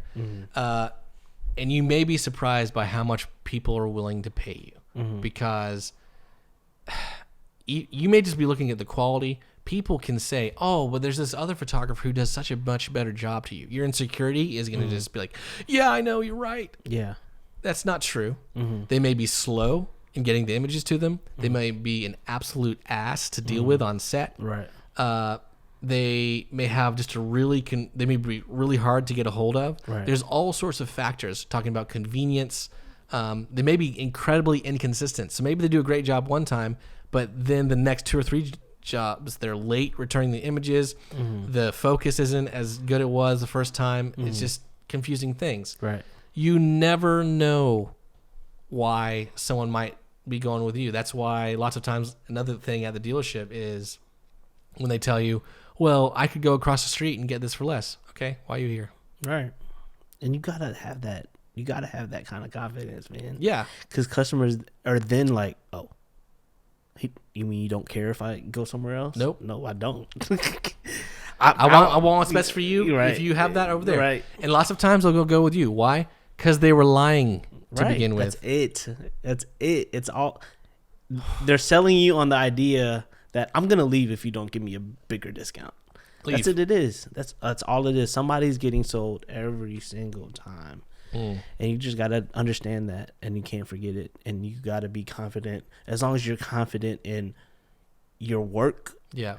your price is okay, no matter what you decide to charge, because nobody can measure that. Nobody can be like, let me look this up. You can't Google, is Basilio worth $400 an hour? Yeah. Nobody can Google that. Right. You have to make that decision yourself as a client, as a customer. That's it. Yep. You just gotta. And nobody's gonna pay a premium if you're already doubting your work, your prices, and you're already giving discounts from Jump Street. Right. Like if you're whoa, thinking, hold on, why are you already giving me a discount? Like, come on, man. And another great tool I know of to make sure you don't cave to someone who's like a price shopper too is just like, it's like if you go out, man, growing up, I was straight edge. I never drank or did any drugs. Sure. Even though there's a lot of it around me, one of the reasons why I never had a problem with it, it was always easy for me, is because whenever I went out, I'm like, I'm not doing drugs. I'm not doing drinks. Right. You should do the same thing with your prices. Yeah. But every day before you start the day, just be like, hey, I'm not discounting. I don't care who comes and asks me for a discount. I'm not going to do it. Right. And that's just a good strategy. I'm so sorry for my dog's barking. If you guys can't hear it, I think I can hear it in the earphones a little bit. I'm not sure what she's barking at. She's a dachshund and mental. Anyway, all right. So I think we've explored the dealership thoroughly here. Let's move on with your life. You're here in Greensboro. You're working at a dealership. I think you were dating your current wife at the time, right? Yeah, man. I've been with her for 12 years. And she's still based out of Charlotte at this time. Yes. So you found a dealership in Charlotte, and you went to work there for a while. Well, I also quit after 2.5 months and then said, you know what? I think I've learned what I need to learn. And I went back to photography. And I think I learned after that, everything changed for me. I went from 30 my first year to like 60. The next year I hit, I mean, I don't want to be too transparent with this, but I hit 6 figures for my first time. Good. And that was 2 or 3 years ago. It's been increasing every year since then. Good.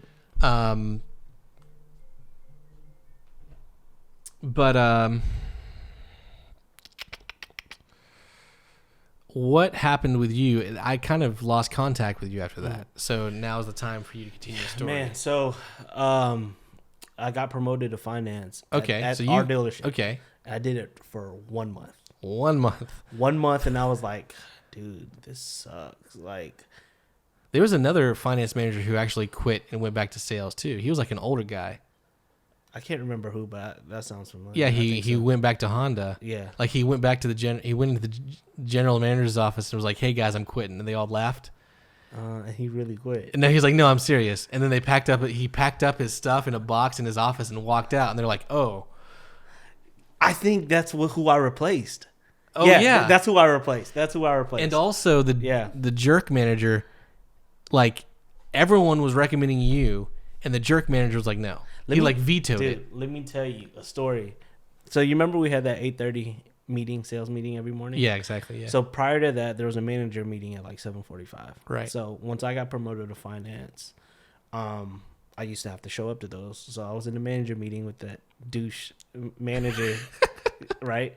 And it was like my second weekend out of training, right? And I was filling in for a finance guy that was on vacation. Right. So I was overwhelmed. A, I didn't know what I was doing. B, I wasn't selling nothing because I was just trying not to mess up. Yeah. Because there's tons of stuff you can mess up as a finance manager. So my numbers didn't look good one weekend, right? Because I was filling in. I didn't know what I was doing. First thing he asked, so it was like a percentage, and I guess the percentage of my sales weren't high. He was just like, you know what that gets you? I was like, what? He said, fired. I was like, yeah, you ain't fired. Come on, man. Yeah. Okay. I gotcha. Yeah. Okay. So like I know they had a lot of problems in their finance department. They had that one guy who was running the internet that like they were finding papers in his car, like underneath the seats, like.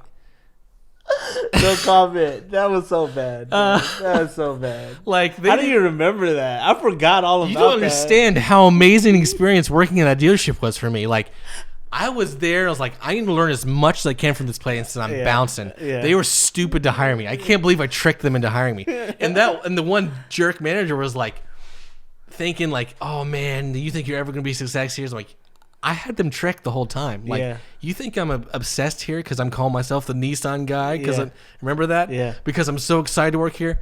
I'm here for a few months, then I'm bouncing, and none of you guys know this.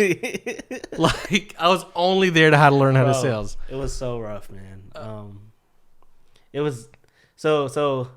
To get back on track, I did it for a month, and I was like, man. And then make sure you stay close to the mic. I think something happened to where I just got the urge to move back home to be closer to my parents and my family.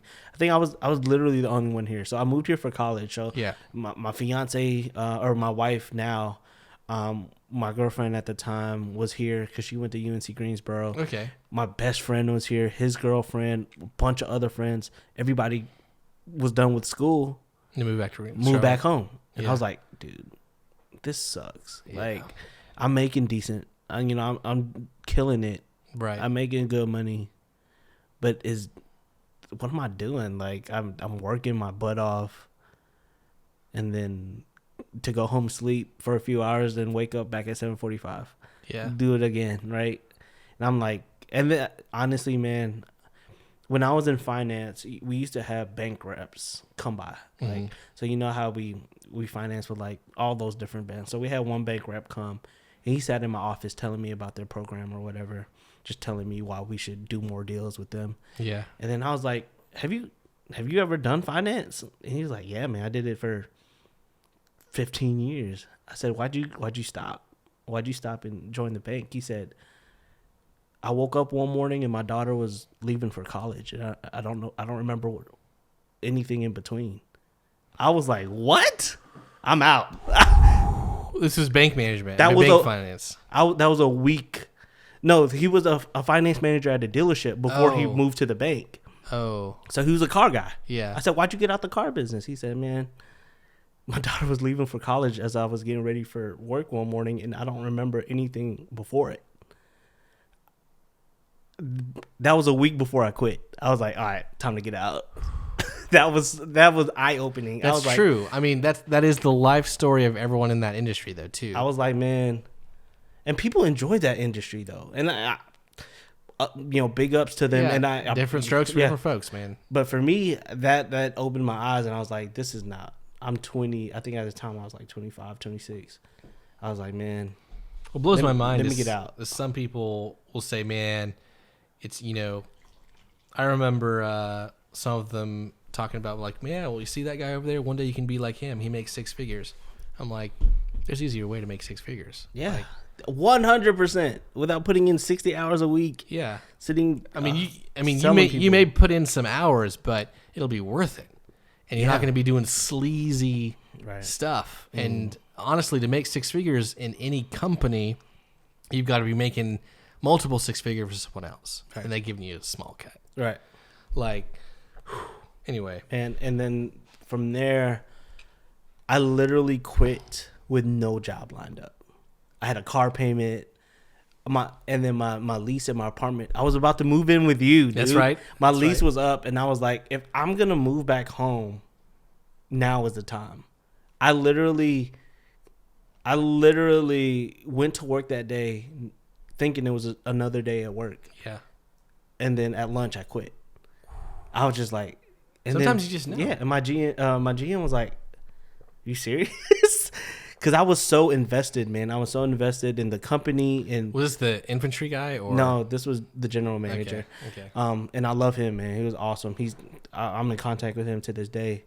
I actually, I'm friends with these guys on Facebook too, and I do admire all of them. There's just that one jerk. Oh yeah, for sure. There's always the one guy. And then I was like, man, he was like, where are you working? I said, I have nothing lined up. And he actually helped me. He connected me with a Nissan dealership closer to home. Okay. Just kind of sell cars while I find something else. Nice. So he helped me out big. He could have been just pissed because he literally promoted me, and 30 days later I quit. But he's such a good dude, man, that he helped me out there. And then the funny thing is, he ended up coming to that dealership and promoted me back in finance. And then I did finance for him for 2 years at that dealership. Congratulations. Which was such a better experience for me because it wasn't so like, do this. He was, I took the time to learn, and it was good, right? But I did that, and then at that point I was like, man, I'm still in the car business. I'm stuck. It's so hard to get out because it's hard to find a decent paying job when you're used to making what you're making in the car business. And so it's almost like, and at the time, it's so hard to get a job right now. And it was just like, I'm stuck here. I'm going to be a car guy. I'm going to be one of those divorced car guys. You know what I mean? It's real. It's real. And I was like, man, so what happened was I moved to another dealership. It was a sister dealership to that dealership in Pineville, same company. But I literally moved there. I sold cars. I said, I don't want to do finance anymore. Let me sell cars. So I sold cars, honestly, just until I was actively looking for another job. And then I was like, man, that was rough. That was a rough 30 days because I wasn't really selling anything because my mind was, I need to find another job. Yeah. And then that's when I started applying to banks, everything. So thank God for the car business. I got finance experience on my resume, right? Right. So I applied to B of A, got a call back, interviewed. It was like September. It might have been, I interviewed in September. What year? 2016. Okay. Right? Interviewed, bro, never called me back. I was like, months go by. February comes. I get a call while I'm in the morning meeting at the dealership. Yeah. Hey, are you still interested? I was like, 5 months ago. Yes, I'm interested. He was like, you want to offer you a job? I'm going to send you an email with an offer sheet. Here's your start date. I was like, dude, I didn't even show up to work at the dealership the next day. I talked to the GM. I was like, hey, found another opportunity. You know, in the dealership, there's no 2-week notice. We don't need that. So he was like, man, no, you're good to go. Cool guy. So left. My first role at Bank of America was called a relationship manager, which is basically a personal banker. So I went from selling cars to selling people on credit cards, car loans, mortgages, stuff like that. It's very similar. Very similar, but so much easier. And probably a lot less salesy. Yeah, because, I'm not selling you to buy a credit card. I'm just selling you on applying for one. Right. You know what I mean? The stuff I'm selling you doesn't cost anything unless, a mortgage has interest. But I'm only selling you on an idea. And then I talked to my manager at Bank of America that hired me because I did that for 1 year. Dude, I was the #1 relationship manager in Charlotte. in Charlotte, dude. I Dude, was I'm killing telling you, Dog. it doesn't surprise me at all, bro. man. I have you got what awards. It takes. I have awards. Like I was like, people were like, "Where is this kid coming from?" Right? And then It's the car dealership. yes, dude. It's the sales, dude. man. And it was like, my manager was like, "Here's to like, how are you doing this?" And then they sent somebody to secret shop me. Bank of America, just to see what I was doing. Like, how did you know it was a secret shopper? because they said I failed. So they said I failed because I forgot to read a disclosure. But the person they sent to shop me was like an 18-year-old. So I fought it and then I won because they didn't know what they were talking about. Yeah. I read the disclosure because they're very, it's the bank. So it's very, it's like the Navy or something. Yeah, so it's like, I was like, my manager was she loved me. She was just like, I wish everybody had a good attitude like you. Attitude is so important, man. Everybody was like, man, I'm not making them. So we got paid off like the amount we generated. Dog. The 1 quarter at the bank was probably more than I made at the dealership for a month. Wow. Like that check was the biggest check I've seen hit my account. Wow. That's hard to believe coming from the car business. You would think It's the not car hard, business. It's not hard to believe because To me it was. No, I'm telling you, like when I saw that operation, Yeah. what was going down at the dealership we were working Yeah. at, I knew that they were screwing over their own employees. I mean, there's so many people complaining about not getting the sales report. Yeah. And I knew that I wanted that 300ZX, man. Right. And they would not give it to me. Right. And at the time, nowadays, if I was in that position, I would have taken it to HR. Probably would have pushed the issue. Right. Probably would have got it. But I didn't even know what HR was. And they never talked to you about what HR was. They didn't want you to know that. No. They were taking advantage of their people to try to make as much profit as they could. And that's the way he was running it. And that's why I think also they were one of the worst dealerships on the street. Like their numbers were so low. So that's what you get. So I did that. I killed it. Man, they didn't. That was such a fun job, man. I was on a team at a branch where the team was just perfect, man, and it's so less intense. I'm honestly, because customers came to my office with me in their mind as a financial advisor, not a sleazy salesman. So I didn't. When I was selling cars, the first 30 minutes was me trying to get you to open up. You have your guards up. Right. Yeah. I that wasn't the case when I was selling bank products. It was just like sales on easy, man. And it was just like, because from what I heard, bankers would just be like, they would sell you on whatever you came in for. Oh, I need a new debit card, or I need a checking account. Yeah. What they noticed in me is I was bulk selling. Oh, you're here for a checking account? A lot of my people opening up a checking account wants to start building credit. Yeah. Have you started looking at a credit card? Now, were these scripts they taught you, or these things that you just transferred? No, they taught scripts. Yeah. But the bank is big on uncovering like life priorities. Right. They don't teach you so much on closing. Right. So they teach you to ask the right questions to see what products would fit, but they weren't. They were so a lot more ethical. Right. They were so hesitant on product pushing. They did, because that's a big no. Right. That they don't really teach you how to close. Right. So I took that from the car dealership. Right. I was like, now you're teaching me how to ask the right questions in this industry. Right. But you're not teaching me how to close. I know how to close. Killed it, man. I was just like, and nothing I did was unethical. Everything was exactly right. Clients would, when I left for my new role, clients were coming back like, no way he left. Where is he? Like, they wanted my personal number to like, I was like, no, don't give them my personal number. But they were like, no, we want to work with him and him only. Because it was the bank. I love that job, dude. Well, what made you leave? So what? I needed to grow. So I needed to grow financially, obviously. Yeah. And I wanted to, I moved, I did that for 2 years, and then I took a role in corporate. So I'm a implementation advisor. So now I went from working with like personal checking savings accounts and small business. Now I'm working with like our corporate clients. So my role now is less. It's not sales at all. Like it's more operational. So we have salespeople that will go have lunch with CEOs of these big companies, get them on board to do treasury services with us, and all I do is I collect legal documents, make sure everything's in line, cut on the service. So that's what I do. Okay. But I'm still so.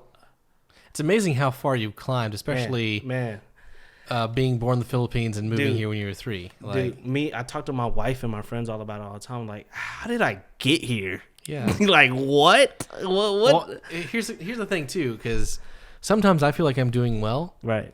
and then I realize I'm actually doing really bad, in my opinion, because like I've got people all around me who are just exploding, Right. like just absolutely exploding.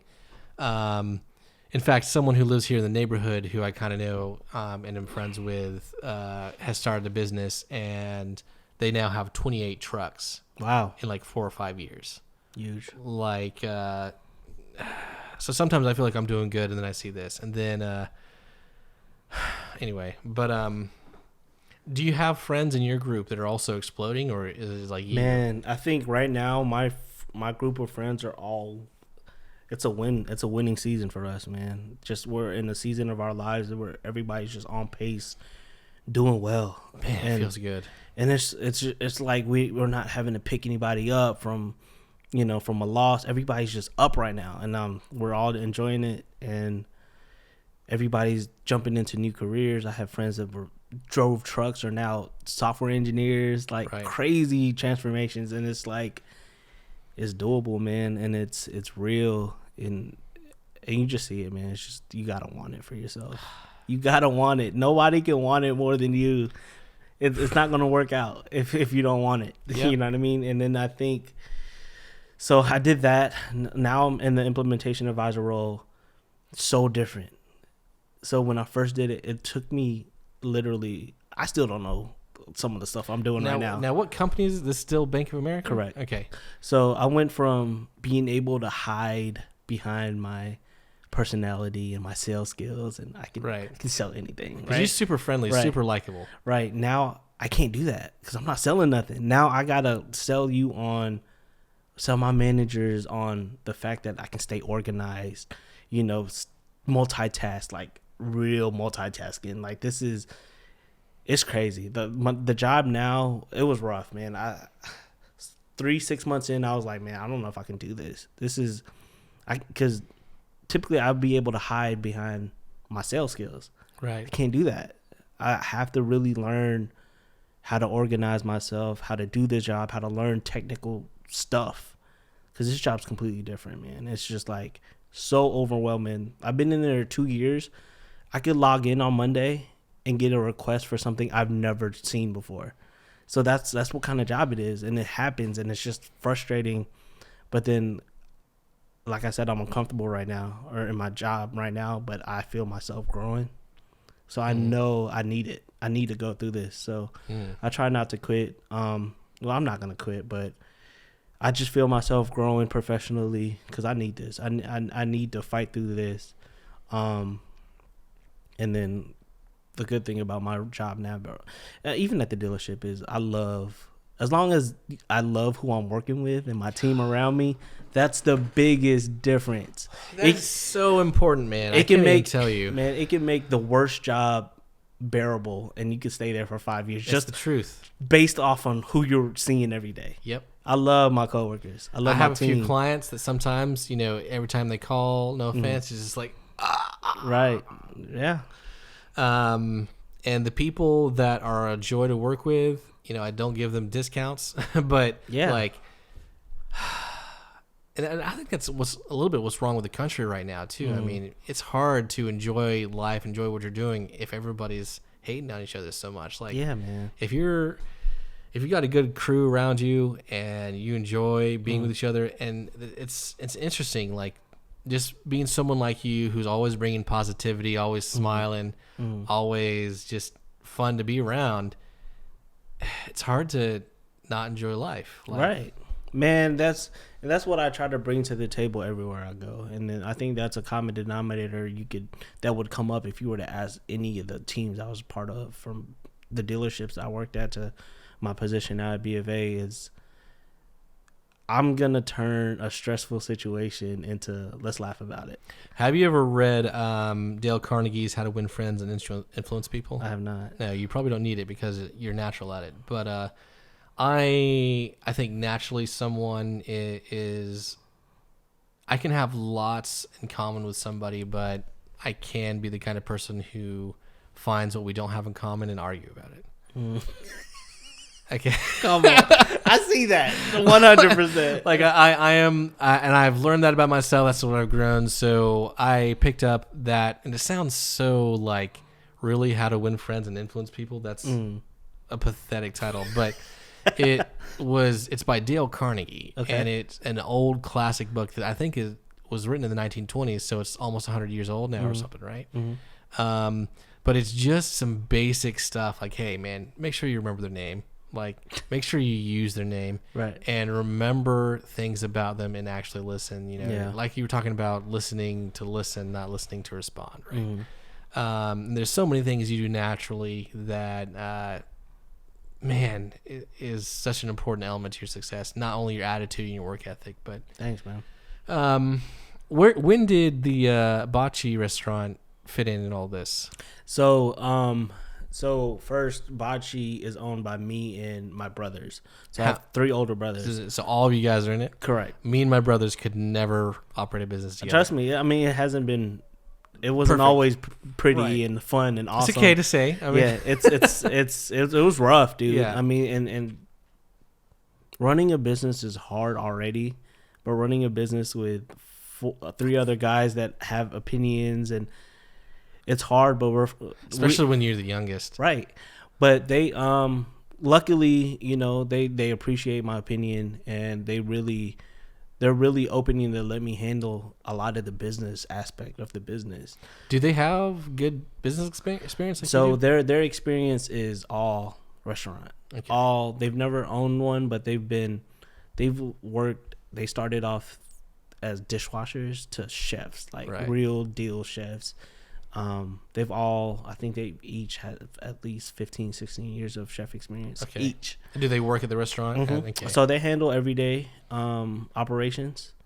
I handle typically the business aspect, finances, recruiting, hiring. I'm basically our HR, right? Yeah, right. So I handle that part. There's no one better you could have. I mean, right. Thank you. Yeah. But any like business decision that needs to be made comes through. They ask me, right, and we always decide together, which is good, right? I would never make a decision solely on my own unless I absolutely have to. But I'm also mindful that everybody needs to have an opinion and everybody needs to have a say-so because it is a group business. So, I mean, starting out, we've never ran a business together, so it was so rough, man. It was rough. It was like weekly.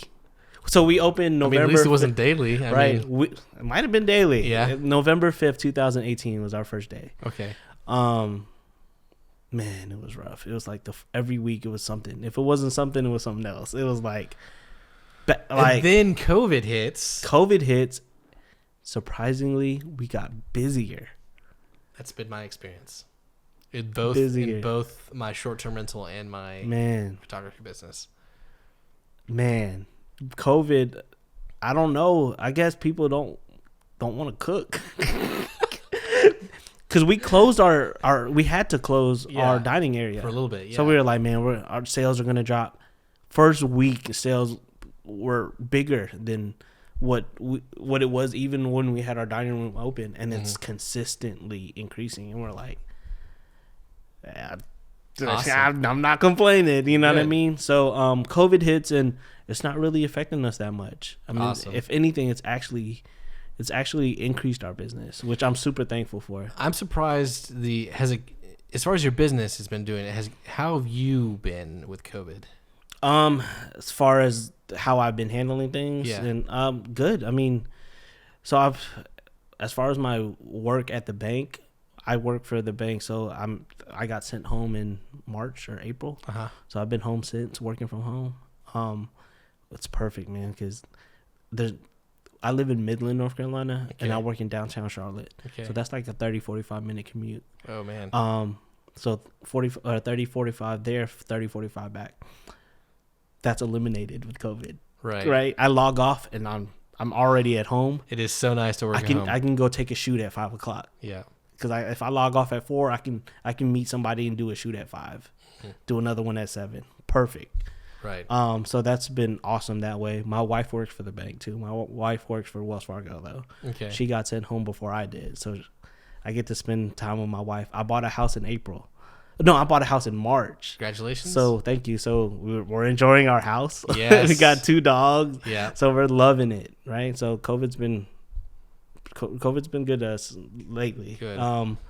As far as and then it just gives me the time and the opportunity to just handle everything I got going on, man. I got so much going on. Yeah, you do. So why in all of this you're doing... It was so surprising to me when I was on Instagram or something and I was like, oh, hey, Basilio. Oh, shoot. Basilio's doing photography. And he's kind of good. Like, yeah. So being this busy with all this going on in your life, when did you start photography? You said you bought your first one in October 2019. October last year, so it hasn't even been a year. Okay. So let me tell you the reason why what sparked the idea. So we were looking for a photographer for our wedding that was supposed to be this April. Right. But it got pushed back to next year. Right. I was like, man, these guys are killing it. Like, what in the world? You can. And I was like, man. And then we hopped on the phone with these people. Like, why are they so awkward? Like, I said, man. So you're observing. I don't mean to keep interrupting. I know I've been interrupting you a lot, but no, it's okay. So you're also observing. Yeah. Photographers suck at business and sales. Man, they suck at it. Dude, we need to start a photography sales class. This might be a good time to plug. If you guys want to sign up for something, I am currently building a class that I'll be releasing online. I've already got a few videos completed for it, but it's called the Real Estate Photography Master Class. I'll put a link to it in the description if you want to link up for it, but it's exactly how I do all that I do and how I make multiple 6 figures a year with one person. Huge. So huge. And I will say this: you may not have the same results necessarily. No, that's not the way to say it. How do I say this, man? Like, I do teach how to do this, but it's very much focused on a lot of business, how to do it right, but also streamlined, excellent photography done quickly. Anyway, so yes, that is happening. Good. But you should also consider, if you really want to make the next jump to like, hey, you know what? I'm making good money, to joining the 1%. Mm-hmm. It is learning to sell a product that can be scaled infinitely, instantly, because it's digital. So selling a digital product, making it first, and then selling it online is the way to go. If you were to create a course on how to sell, you could make $1 million a year. I believe it. And I'll tell you more about how exactly if you want to get some lunch after this. Okay. But not to, shortchange you guys. But seriously. Insider. I will go over it if you guys want to. Just comment down below or send me a message. But yeah, I mean, the truth is you can make some money with photography, but the truth also is if you can sell, you can make money with anything. And I'm talking like, sometimes, like, I've gone through a little bit of a cocky phase where I felt like, man, when I first made 6 figures, I was like, man, so many people think about getting here. Then I realized there's a lot of people out there making 6 figures. Yeah. Actually. And there's a lot of people who think there's something that aren't. Right. And you need to just humble yourself and realize that you ain't done nothing special. Right. But then I also realized there's industries that make a whole lot more money than me that, for example, if you have this, if you can make 6 figures in photography with a certain amount of attitude and work ethic, if you get into trades like plumbing, landscaping, electricians, any of that, if you can make six figures with a certain amount of work ethic, and then you take that same exact effort, work ethic, and put it into one of those industries, you can make 3 or 4 times more. Just because people don't want to do that work. Right. It also takes a little bit more of a technical advice. It's also a little bit risky because you're, putting yourself in a little bit of danger. I know people in trades who are absolutely blowing out. We're talking $500,000 a year. I believe it. So photography is like, you can make some money, but it's nothing compared to what you could be doing, like in other industries. So, right. But anyway, so you were talking to these people with doing weddings, and you realized, man, they're awkward. Yeah. And even at that point, I was like, they just need somebody to negotiate for them, or like just speak for them. They need a secretary or something. A few weeks go by. I went to Best Buy to buy what did I buy? I went to go buy like something for my TV, and then I just walked across the cameras, and I was like, let me play around with it. And then a salesman came, and me having no experience with cameras, I don't know if he knew what he was talking about, but it sounded like he did. Hey, so he's got the sales down. So he's on the front lines, man. So let me tell you about car guys or ex-car guys. We're the easiest people to close because we roll right over it, right? So he goes and telling me, I need this. You need this kind of lens, and me, I don't know what I'm doing. Right. I didn't know research because I wasn't in here for a camera. Right. 30 minutes go by, I'm walking out with $2,000 worth of cameras. I'm in my car like, how do I explain this to my wife?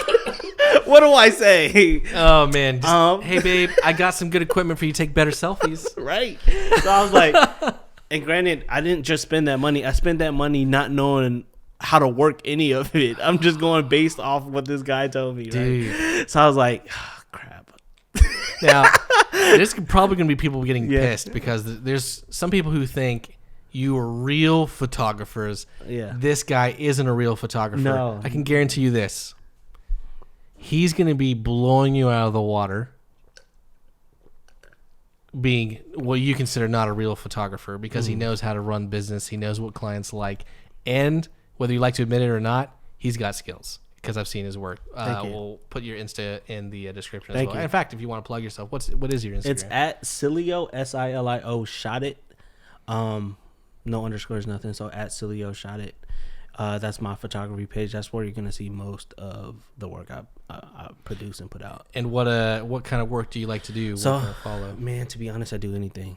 Yeah, right now. Right now, you're still exploring. I'm trying to find my niche, but I like portraits. I like lifestyle photography. You're a big people person. I think that'd be good for you. And I like I work with a lot of athletes. Do action shoots, stuff like that. So I'm really not turning any work down. Anybody that says yes to me, I don't care what it is, I'm going to do it. Like I did a real estate shoot. Yeah. Oh my, let me tell you. This was last Saturday. It was $1 million house. So the reason why they called me is because so it was an Airbnb mansion that they turned into like an event center, but they also let you rent it it's like a vacation home. Right. It's on Lake Norman. So I did an event there. That was real nice. I did an event there, and the person that hosted the event after that was like, hey, I'm going to send you to the owner of the house. She likes your work. So she reached out to me. She was like, I need new Airbnb pictures. I was like, cool. Yeah.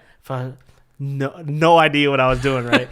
All I did, like the night before, I Googled real estate photography, and I was like, okay, need lighting, need a tripod, whatever. Right. Got there, raining.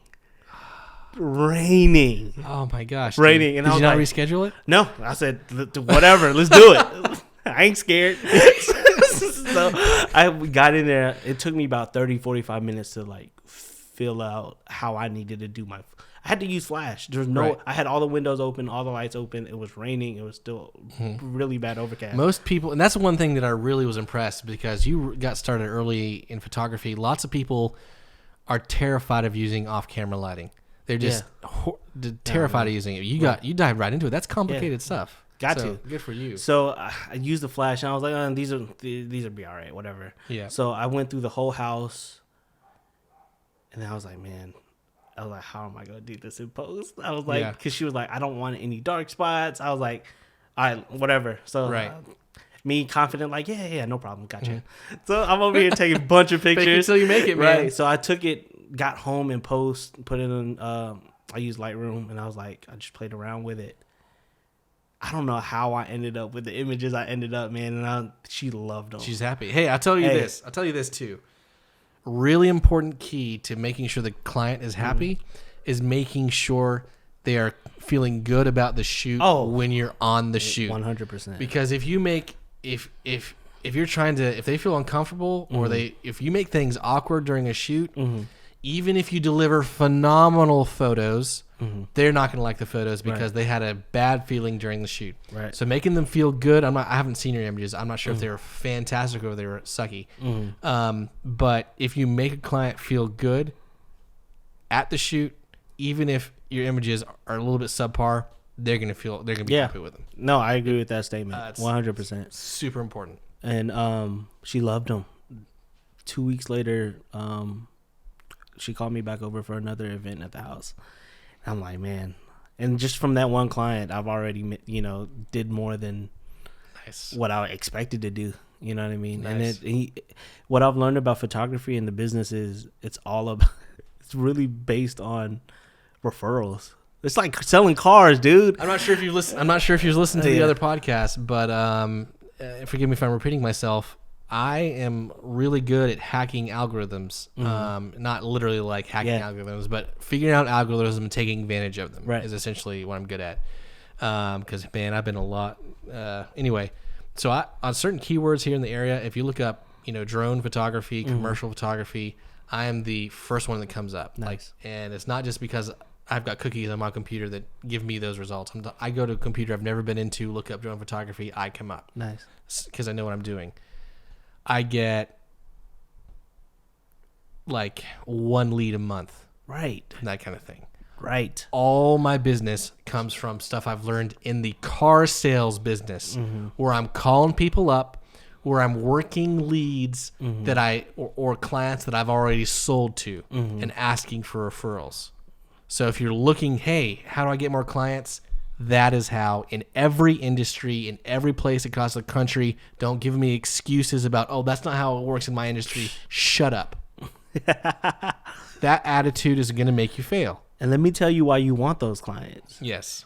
The rapport is already started because somebody's already sold you to them. Yeah. Somebody said you need to hire Basilio. Right. This because of this. Let me show you the work. Oh, they're already reaching out to you. You're not soliciting your business. They've seen your work. The only thing you got to sell them on is working with you. Yeah. And that's where your personality and your charisma and just your positive attitude, that's all it takes. And I've found those shoots go so smooth. Big thing too is so smooth. If you've got a client who's paid you and they're referring to you someone who's going to pay you.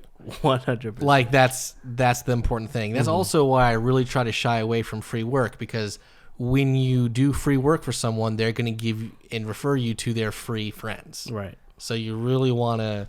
No, that's a great statement. Yeah.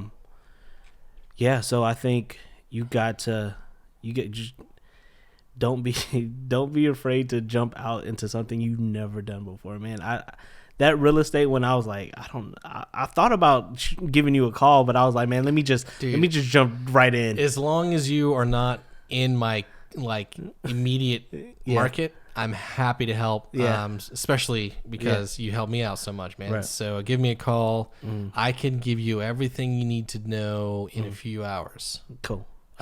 Industry standards, how to talk to real estate agents specifically, because you know how to sell, but they're different industries are different. Sure. So just like when you're selling cars versus working at a bank, it's very similar but different. They have their quirks.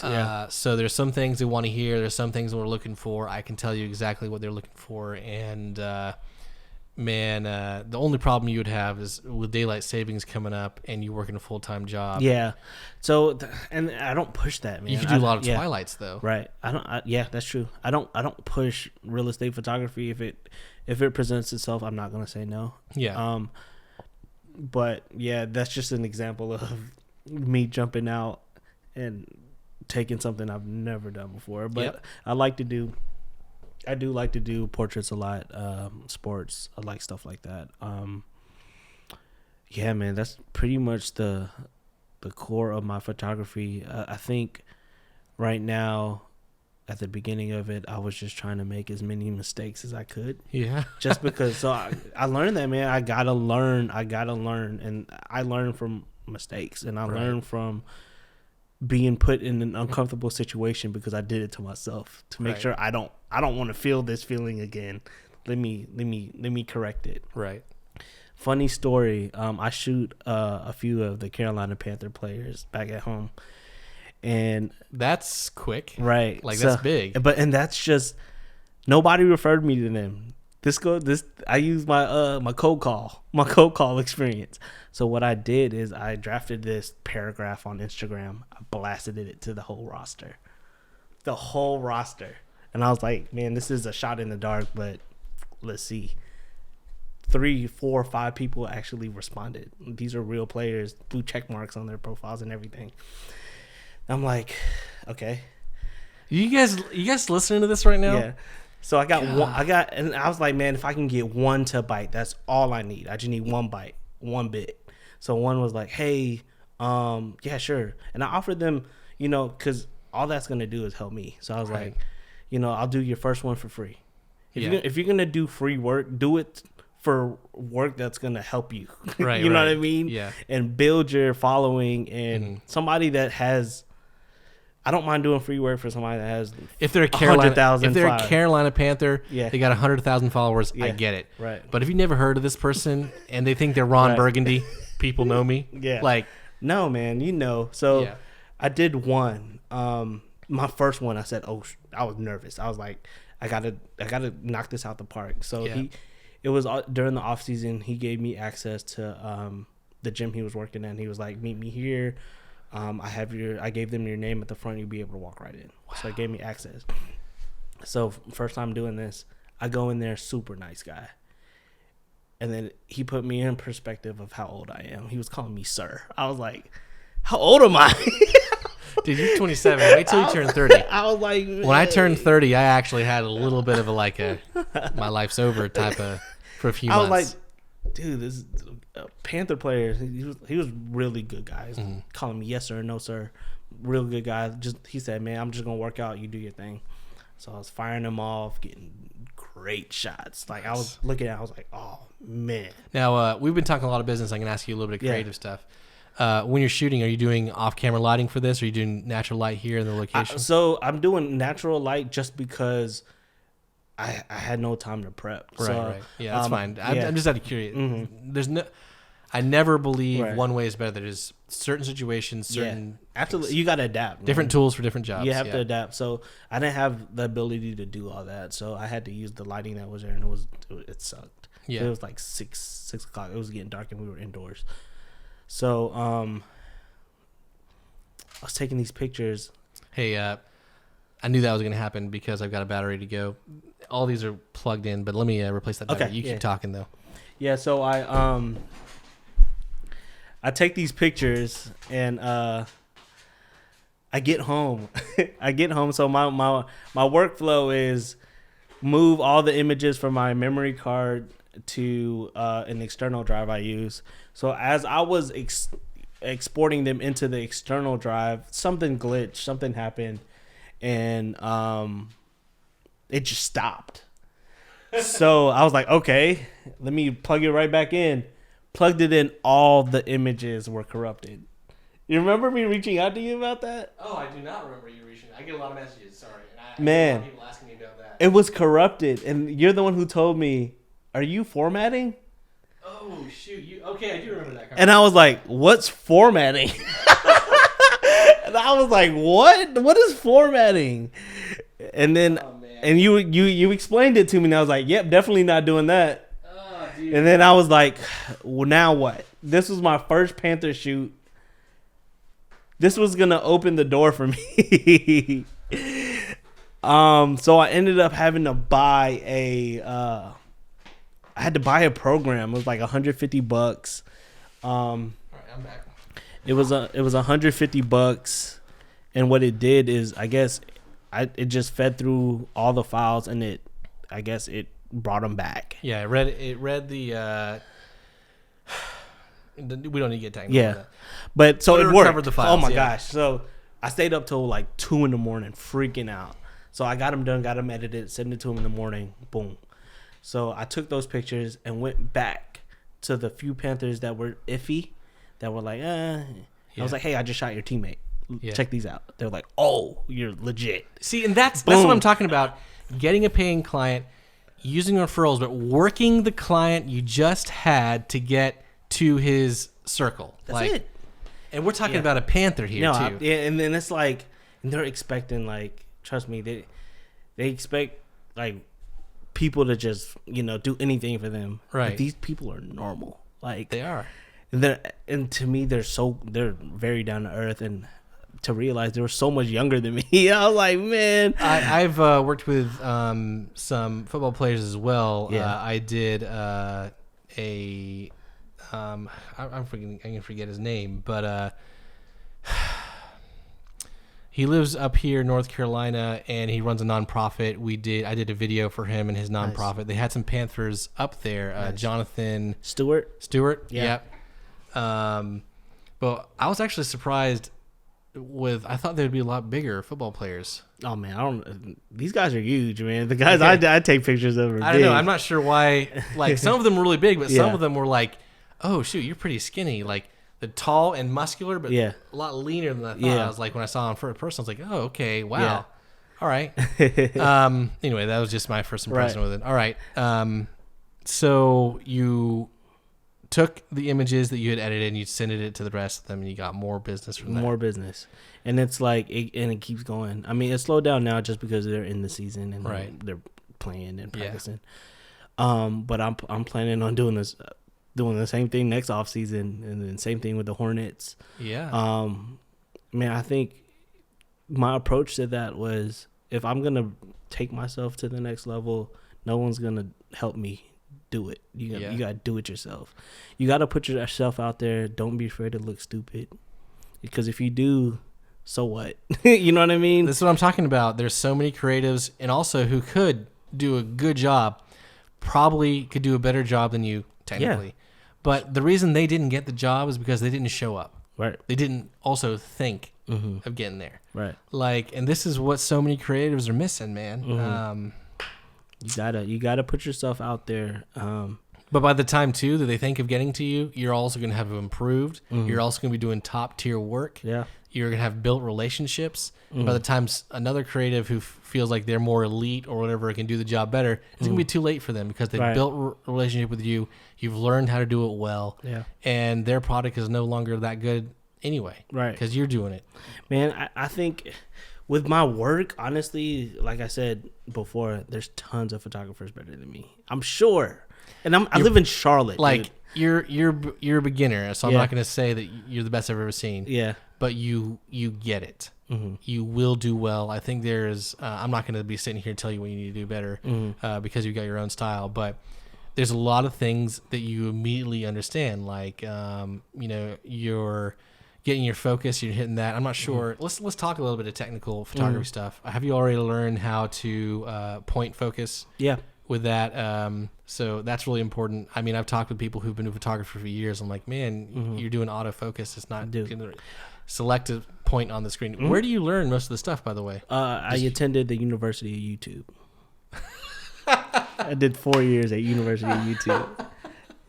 That's it. That's all YouTube, dog. That's all. I'm completely. I didn't go to school for photography. I'm completely self-taught on YouTube. YouTube. I had paid for 0 courses until I got into video. It got a little bit more complicated.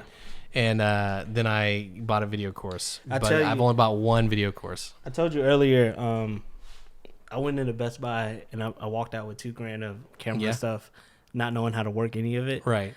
I legit got home and said, like, I just typed in YouTube how to set what settings for my camera. And it was like a 45-minute. It was about a 45-minute video of just this guy just going through what settings to put. Yeah. And then, like I said, man, I was annoying to my family and friends, like begging them, let me take pictures of y'all. No, let me do it. That's the way to do it. And my wife will tell you constantly, my husband's got an incredibly obsessive personality. He obsesses over things. Right. And I think I do. I think it's just when you've got to be. Yeah. So I annoyed them. So I did photo shoots and, for friends and family, of course, for free, just because I didn't know what I was doing. And then I was making mistakes and I was learning and I was like, oh, why is this so dark? Or why is this out of focus? YouTube. Why? Yeah. You know what I mean? It's funny how you are excited about how you made your mistakes. Like, and I made mistakes and I was learning. That's such a great attitude, dude. Because I'm not taking classes, right? Yeah. So there's nobody teaching me to do this. You learn so much faster that way. The only way you teach is the only way for me to learn is, oh snap! I don't want this to happen again. Let me research. The good teachers, I said this on the last podcast too. If you do, go to a teacher and pay money and invest time, all the good teachers will tell you too, hey, thank you for coming to class today. Let's take roll. Now go shoot. Yeah. So why go? Like, you can teach yourself. And if you learn to teach yourself. Yeah. And then I learned, I think when I first bought my camera, I took pictures of my wife. I think I shot it on like aperture priority. Yeah. And I was like, man, this is all I could do. And I was like, man, I got to learn how to shoot manual. So I spent a day just watching videos. I was like, man, it's not that hard. And then until you're out there and you're like, once you understand shutter speed, aperture, ISO, that's it. You're gold. Right. And what's the advantages of one setting being here? The side effects. So it's like, and then you learn it. And then honestly, with me, you don't master it and it doesn't become second nature until you do it all the time. Right. So you just got to keep doing it, putting yourself in those situations. And, but then you also learn, like, I learned the advantages of editing on your doing your edits on the laptop rather than your phone. Because what I was doing is, wait, you were editing all your stuff on your phone? Yes. And then I was like, okay, you're losing me there. Dude, I didn't know. I was like, okay, I can transfer images from my camera straight. I didn't even know how to format. Oh my gosh. Right? So, dude. So I was like, this guy is killing us and he's editing his stuff on his phone, folks. So I think I stopped editing on my phone probably like March when I was like, why is it so dark? September, October, November, December, January, February, 5 months editing things on your phone. Yeah, and I was doing paying clients. Paying clients. And I was getting, oh, these are awesome. I was like, if you guys haven't clicked out yet, I am so impressed. Just make sure you don't forget to hit subscribe. I was doing, oh my gosh. You're making so many photographers so mad right now. You better take down your Instagram because they're going to be sending you hate comments. They're going to kill you. And that's fine. Hey, good, bad comments are still comments. I'll take them. Hey, so I was doing that and I was like, man, these are so dark. So come to find out, did my research. When you transfer it from the camera straight to the phone using whatever app the brand gives you, I think it changes it to JPEG automatically. Yeah. And I was like, that's why. So that's when I said, okay, let me start doing this. Yeah, so staying on RAW, right? So I did it, kept it in RAW, started editing on my laptop. I was like, I have so much more control over the image. Yeah. Like, I was like, man, this is night and day. Yes, it is. I was like, a month into that, finding that out, I doubled my price. Yeah. I was like, these are even better. Right. No problem with any of my clients. Kept a full calendar. To this day, keep a full calendar. Now, when you say keep a full calendar, sometimes people will say, oh yeah, my schedule's booked, and then I'll ask them, oh, I work on Tuesdays and Wednesdays. It's like, okay. Well, so tell me, like, for me, I work 24 hours. I work as long as the conditions are able to shoot. Sure. 7 days a week, anytime. Goodness, I hate to have to leave and take care of my dogs, but maybe I'll have to. And I have full calendar, and I hire an assistant now too. So now we're doubly. But what are your hours and how booked are you out? So I think, just to give you an idea, just a majority of my success, I think, with photography is based on the fact that I'm not dependent on it 100%. Right. So That's I'm a just really like, good leverage area to so be. I'm like, I got a full-time job with benefits. I have a restaurant that I co-own. Yeah.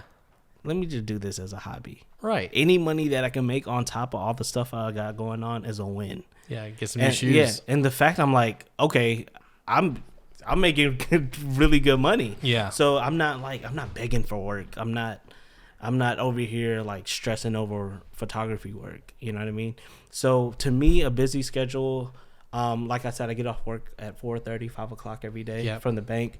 So I'll take a shoot if I can. I'll take a shoot. My first shoot after work would typically be like 6 o'clock. Yeah. I can only do like 2 1-hour shoots maybe.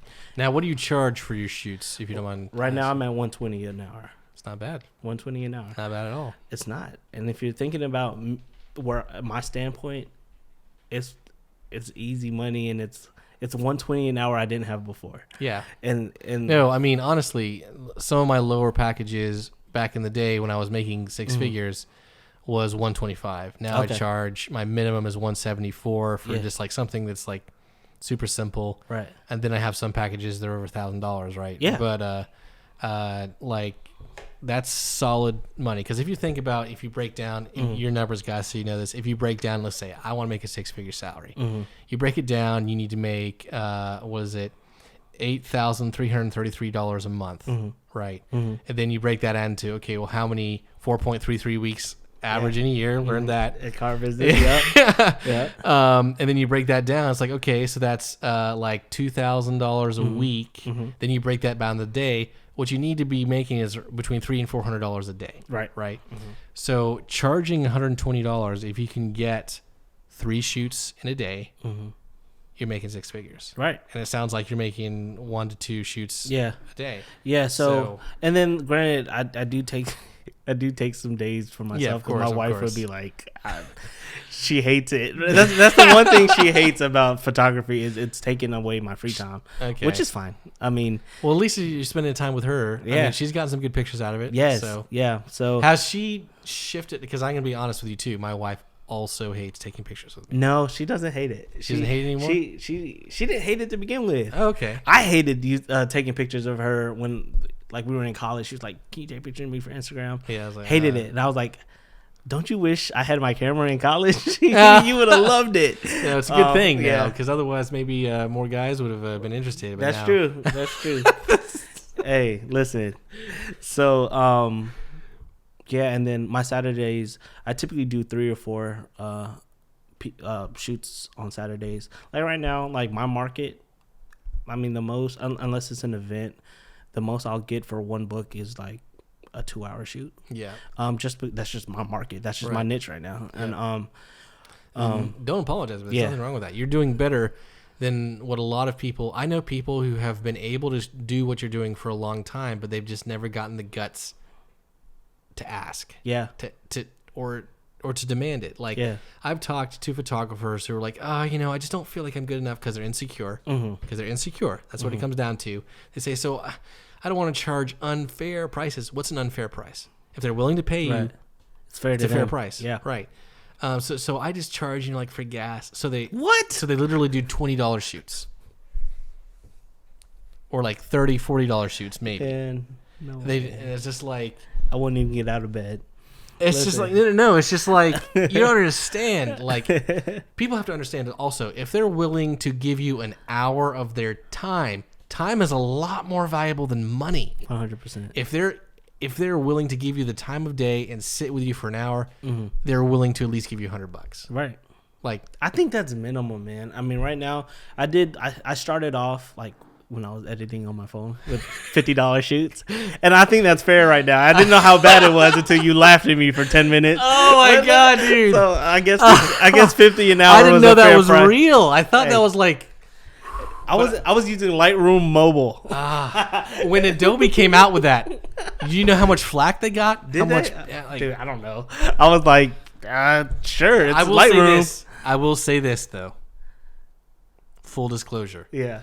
I have a package in my real estate industry. Some people want like a Zillow walkthrough video. I do have $100 package where I take my cell phone out and I set it on a gimbal and I walk through the house. That's $100. Hey. But so I technically do some stuff on my phone, but it's also why I purchased this iPhone 11 so that I could get the super wide angle lens. But so as much as I like to dog on it, iPhones do have their place. And to be true, there's some people who are making millions of dollars with their Instagram taking pictures with their iPhone. I know it. So I don't want to be an elitist myself. It has its place, but I can't believe you're doing more traditional portrait photography and editing them on your phone. But hey, I'm sure a lot of those guys have it framed on their walls. So right, and then that's another reason why I stopped doing that too. It's because I had a client that wanted to print, and then they went to go blow it up, and it was low resolution, and it was like, oh, so how do I fix this? YouTube, oh, you need to do this. Yeah, exactly. I was like, boom, problem solved. Yep. And then I'm just waiting for the next mistake, man. I know there's more coming. So I'm trying to figure out where your skill set is now in photography. What are some of all the things you learn? Obviously, you've learned point focus. Obviously, you're probably getting better lenses that have like the 1.8. Yeah, I think my best lens right now is a 1.4. Okay, very nice. Yeah. And what do you shoot with? Do you have a full frame or crop sensor? Crop sensor. Okay. Yeah. That'll probably be your next step. Next year, get a full frame. And I've been looking at those. In my opinion, it doesn't matter. I'm just asking out of curiosity. What brand do you shoot with? Sony. Sony. Yeah. Okay. Cool. Yeah. I would have figured you're more of like a Nikon guy, but Sony. That's cool. Yeah. Dude. If the Best Buy guy that day would have sold me a Nikon, I would have bought a Nikon. So I was literally buying everything he told me I needed to buy. The A7S III just came out recently. Yeah. It's but that's like a $4,000 or $5,000 camera. I'm sure you don't want that. That's really good for video though, yeah, right? Yeah. Mm-hmm. Okay, so you know your gear too. I mean, right? I look into it. Yeah. What are some things you go through in the process of your editing? How much do you focus on things like posing and stuff? Is that more? Dude, I was, and that's one thing I knew I needed to work on, because directing models or subjects could turn a person like me that's comfortable talking to people awkward. Yeah. You know what I mean? And I was finding myself in shoots like not knowing how to direct people, and all I did was I hopped on YouTube. Yeah, and just watch videos on how they direct. At least you learn that. Because one thing I was slow to learn was posing is actually really important. That's so important. Yeah, and it's so important to have the right poses and to get your and to for your subjects to understand that you know what you're talking about when you're telling them to do this and this and this. So I think that was my biggest concern very recently, actually. And then I got to work with actual real models lately. And I learned a lot from them. Dude, when you shoot an experienced model, it's just so easy, because you take a shot, they switch their pose. They take another shot, they switch their pose. It's like, oh, thank you. Thank you so much. They know what they're doing. And I'm like, man. So I picked their brains for a little bit. And then I'm sure I don't know everything, but I know enough to get by. Like the humility you have there to see the opportunity. A lot of people would be like, well, you know how a lot of people try to put up a front like, oh, I'm sorry, I can't schedule. I'm busy. When they've got like a full schedule, they're trying to appear that they're busy. Yeah. Lots of people on the technical side will also be like, well, I don't want to ask a question because it'll look like I don't know anything. Right. Having that humility where you're working with a model and you walk up and say, hey, you know what? I would like to learn how to pose my clients better. Can you give me a few tips? Oh, man. Gosh, that's so important. Dude, but so many people miss it. You got to. Why not?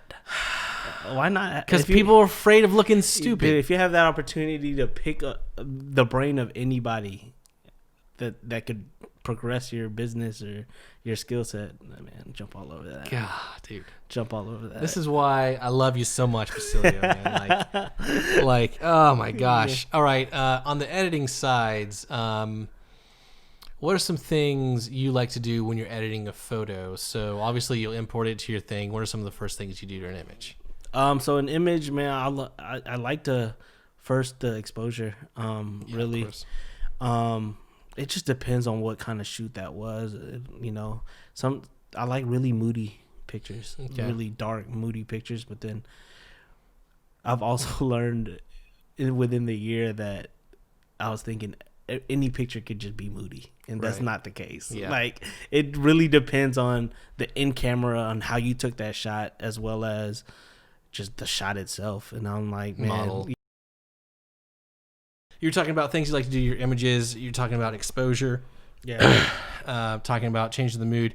How do you cull your images? Do you usually go through all of them and like flag good ones or organize? No, I don't like giving like my camera to a client and having them flag it. I hate doing that. No. I mean like in Lightroom. Oh yeah, so I go through all of them. Yeah. I go through all of them. Pull the Make ones sure you I stay like. close to the. I pull the ones I like, and then I edit the ones I like. Right. So typically, do you like star them or anything? Do you organize them at all? no, I put them in a different folder. Okay. Yeah. Okay. Do you know how to flag and star stuff? No. Okay. Press P to flag the good ones, and then you can also there's a star system, so pressing 1 star, 2 star, 3 star, 4 star, 5 star. That's really good, and then you can filter it on the bottom right based off of the star or the flag. So then you just in Lightroom. Yeah, so you just go real quick. Okay, I like that one. I like that one. What I like to do personally is flag all of them, and then unflag the ones I don't like. So I'll flag all of them. I'll change the filter to flagged images only, and as I don't like images, I'll unflag it, and then it'll disappear. Good. And you know it's so important when you're talking about doing this full time to save as much time as possible. Sure. So doing something like that. Anyway, just quick tip. No, I didn't know that either for like a year or two. Then once I discovered, I was like, oh, no, I'm pretty sure a lot of stuff I do, I'm taking the long way. It's a long way to do everything I do right now. I think if somebody looked at my workflow, they'd be like, "What are you doing? Why are you doing this?" Well, here's the thing: you're doing more than a lot of people who technically know what they're doing. Right. And, I mean, we have that attitude here in the U.S. It's the same thing that comes around like people with degrees. Sometime, you know, they say, "Listen, you need to listen to me. I'm a doctor." Or something, and this, my dad's a doctor. I'm not throwing shade against doctors, but some people have that mentality where it's just like, listen, I know a lot of people with driver's licenses who can't drive. Like, just because you got a degree doesn't mean you know anything. Right. And when we were in college, you took gen ed classes. There's a lot of times when I was taking a psychology course or something, and you were with psychology majors who were taking that class, right? And you're just like, these people don't need to be psychologists. Right. Right. Like some of them were really good, but there are some people who are psychology majors who are super fervent about that and just like, man, you need to be on the other side of the psychologist room, not the, like, no offense, man. Some people with degrees. Just, all right. So what other things are you doing creatively with the edits? Do you open up Photoshop at all, or are you still always? No, man. I want to learn. I want to learn Photoshop. I have a close family friend who's like a real deal photographer. He went to the Art Institute in San Francisco. Okay, wow. So he does a lot of product shoots. Like he shoots for like Macy's and stuff like that. But he's a real close family friend, and his wife attended the school with him, and she knows Photoshop like the back of her hand. So I'm gonna connect with her soon, and she's gonna just give me a crash course on what I need to know, because I know I'm gonna need that one day. Once you get and understand layers, that's a big thing. Yeah. Because in Lightroom, you edit a thing, you're editing an image, but you're adding layers and masking is also super important in Photoshop. And it's a little bit complicated to understand, but once you get those two concepts, the rest is just understanding the user interface. Yeah. And then you're good to go. But the understanding the layers is a really confusing part. Right. But once you get it. Yeah. And then I need that under my belt. I just need to learn. Lots of times you don't, though, honestly. Really? I'd rather know it and not need it than one day need it. For a lot of what you do, unless you're getting into some pretty specific stuff, the Adobe Lightroom software handles a lot of what you need. And they're making it better and better and better. You can even do a lot of masking within Lightroom now, where you can remove objects pretty easily. I'm not just talking about with the object removal tool. Yeah. I'm talking about some real complex objects. Really? So... sometimes, in Photoshop, most of the stuff that I do is like when I'm shooting a real estate shoot, it's really important to take, like in this room, oh man, I left those lights on again. Oh, it doesn't matter. Like when you have lighting like this, and then you have that tungsten lighting, that's not exactly tungsten, it's more like fluorescent lighting. Right. But when you get those two color mixes in and it shows up on a wall in real estate, that's not good. because the white wall will look yellow. Or if the sun is coming through the window, hitting the grass, and then it's bouncing against the white wall, the white wall will look green. That's called color casting. So in photo, you can't really remove it very easily by moving sliders and stuff in Lightroom. So you have to open it up in Photoshop, do some color correction, add masks, change the curves of images. It can get complicated, but as long as you also just know what you're doing and then record a Photoshop action, it can be pretty quick. But for what a lot of people are doing, let's say you're doing portrait work, what do you need to do? You're usually outside with one source of light, so you don't have the mixed lighting. You need to make sure it's in focus. You want to make sure that the model or the subject, the talent looks good. Maybe you want to soften the skin a little bit. Yeah. You can do all that in Lightroom. Right. You don't need to do that in Photoshop. Yeah. You used to only be able to do it in Photoshop, but they're making it easier and easier. So, yeah. I mean, you can even do it on the phones in some cases. It's my favorite. But let's see. Do you edit the white balance at all? No. I need to learn that. I think. I mean, I'm not sure. Since you don't mind, I think you do everything so well. I think the white balance is the next thing you need to really focus on. If you did that, you'd be there. Like really. Okay. So just because the white balance is something I didn't learn either, but for a while. But it's just adjusting the cool, and the warm. It's the cool and the warm, and then the pink and the green. Okay. Making sure that's balanced so that the white balance is essentially the whites in the image look white, like they should. Okay. And then once that falls into place, everything else should fall into place too, as long as you have one color light source. Okay. You like the sun, for example. Okay. So if you do that, I think you'll be there. Okay. Do you like doing editing every image yourself custom, or do you copy and paste the settings, or do you just add filters? I'll use a preset here and there, but I also like starting from scratch. Yeah, presets don't work as well as you think. Yeah. I like starting from scratch, honestly. Okay. And then I know what settings work, so I don't have them like saved. Right. But I know like where I need to move this marker. So and then sometimes it doesn't, so I get to play with it. So what kind of YouTube channels are you subscribed to? Do you have any people you like to follow? Photography? No, not really. I'm literally whatever subject I need an answer on, I'm typing it in there, and whatever comes up. Yeah. You know what I mean? But I'm not like actively subscribed to any major photography pages or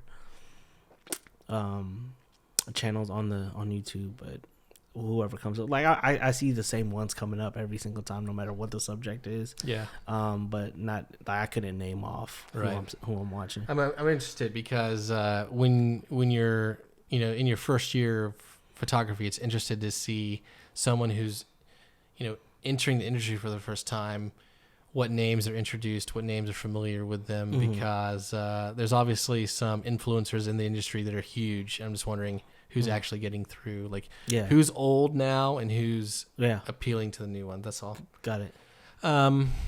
So where do you think you're going to go with photography? Do you want to do it full time eventually, or is it always just going to be like an adventure you're trying out? So I don't see this as a phase. I see this as something I'll be doing for a long time, if not my whole life. Because it's out of my 3 sources of income, this is the one I enjoy the most. Right. You know what I mean? I guess I'm in between. I'm in a situation where a lot of people are in when they have a steady job and they have a business that could take off. You don't have kids yet, right? No. Yeah, neither do I. So it's like I'm hesitant to. Could I probably do it? Probably. Yeah. Do I want to right now? No. Yeah.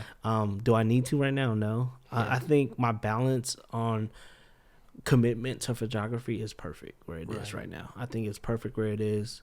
It gives me so much flexibility to handle my business, how I'm handling it, not begging for work. Not begging for work, but not stressing over work. 'Cause, if I need to take a week off to go out of the country, I can. You know what I mean? So nice. And trust me. Use the vacation time from the bank. You know what I mean? So nice. So it's awesome. So Do I want to do it full time? Of course I want to. Do I see it happening anytime soon? Probably not, just to be realistic. Especially when you have kids, it gets a lot more complicated. Oh, man, for sure. That's something that's worrying me right now. And what you said about the vacation time hits home because in the last 6 years, I haven't really taken, like a week-long vacation. I feel for you. Like, it hasn't happened. Dude, take like 5 every year. I'll give you one of mine. You can go, the door's over there. You can see yourself out. It's been a nice podcast. So thank you. I'm telling you, man. You need that. I need that. I don't even have kids yet, so I know when I have kids, I'm definitely going to need vacation. No, it's tough. And usually I'm just the kind of the guy who I've recognized I never knew I had this, but as you get older, you realize you gain some perspective on yourself as well as the world. One thing I realize is that I do have a good work ethic, and I do naturally hustle. But this COVID thing recently really hit me in an area that I didn't know I had that was vulnerable. Like I started realizing this during this COVID pandemic that I put a lot of my motivation in my faith in humanity, I guess. Okay. Like a lot of my motivation comes from that, like, mankind is great, or the whole world is getting better every day. Like, this is great. And this whole stuff has just exposed a lot of things that kind of like demotivated me. It slowed me down for a few months, but I'm getting back in the game and getting back to the podcast. Have you ever had anything like that, or you just, you balance your life work pretty well? Yeah. No, man. Ever since I joined the bank, work life has been great. Bro. Yeah. I can't. Honestly, this photography, it was a hobby. Right. It is a hobby. I literally bought that camera for vacations. Yeah. And then it turned into, you want to pay me to take pictures of you? Sure. I'll edit them on my phone. Right. So then you just see yourself getting better, and it just motivates you to keep learning. Yeah. And then it's like, oh, I can make my images look even better. So you learn new stuff. I think the advantage for me is it's so relaxed. You know what I mean? I'm not dependent on this, which is an advantage, and I'm grateful for it. So I can literally take my time learning this and perfecting this craft, and I'm in no rush. You know what I mean? And it's nice to have a hobby that you get paid for. Yes. I think I saw something that said you need to find 3 hobbies in your life. Yeah. One hobby to keep you creative, one hobby to keep you in shape, and one hobby to make you money. So you need to find those things. If you can find a hobby that makes you money, it never feels like work, man. All right. Well, do you have anything? We should probably wrap it up here. Do you have anything in closing? Any thoughts? No, not really, man. Super, super thankful, and had so much fun being here, talking to you, catching up with you. I'm glad we got to catch up on the podcast too. I learned a lot of things about you I never knew, dude. I'm a very interesting guy.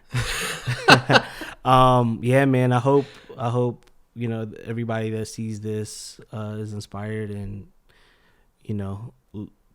ready to take the next step as far as their business, and learning how important the business part of it is. That's what I'm so passionate about.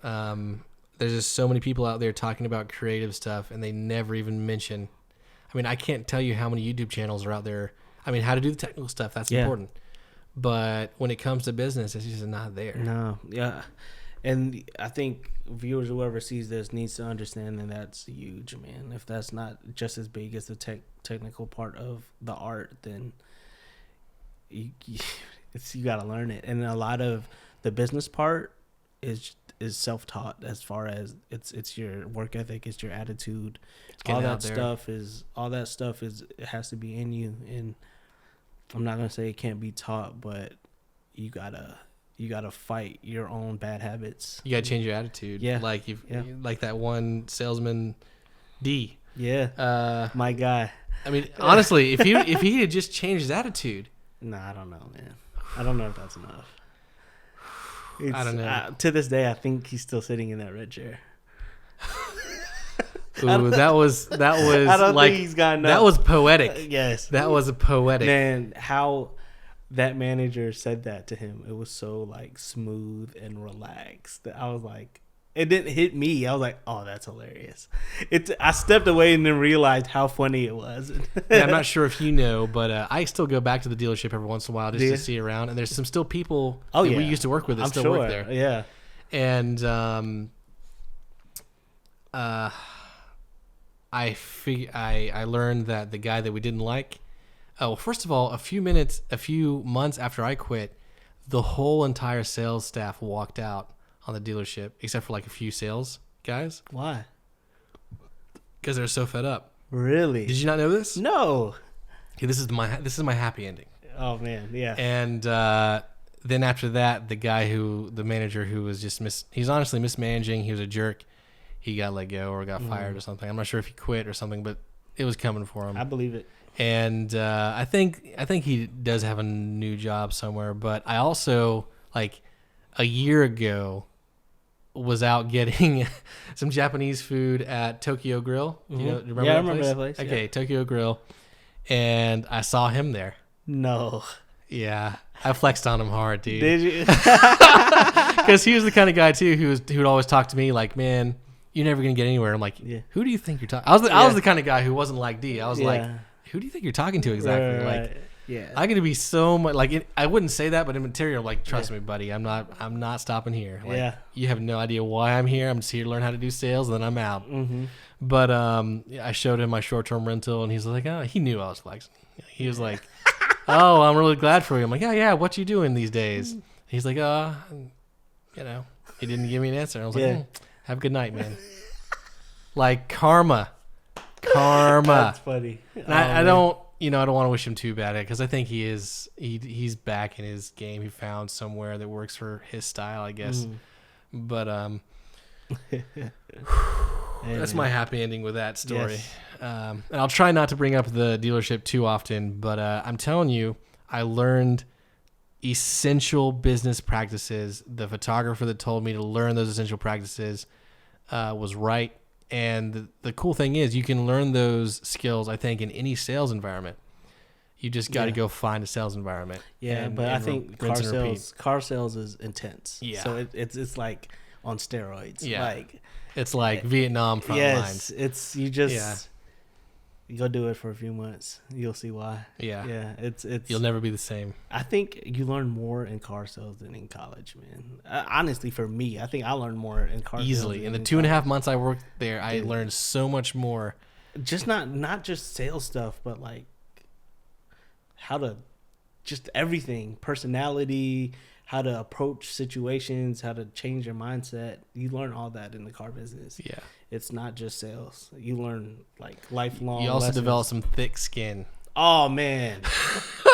No, I don't even hear no anymore. I don't. You tell me no, I'm like, okay, let me ask again. In a Like different way. you're just talking about like, I mean, doing car sales is like getting put out in the ring with Mike Tyson. Yeah. Just wham, wham, wham, getting put back in the beat, and then your sales manager's like, "Hey, buddy, you all right? Good. Go out for another round." All right. Like, Oh, there's another one. The customer left. Hey, one more. Yeah.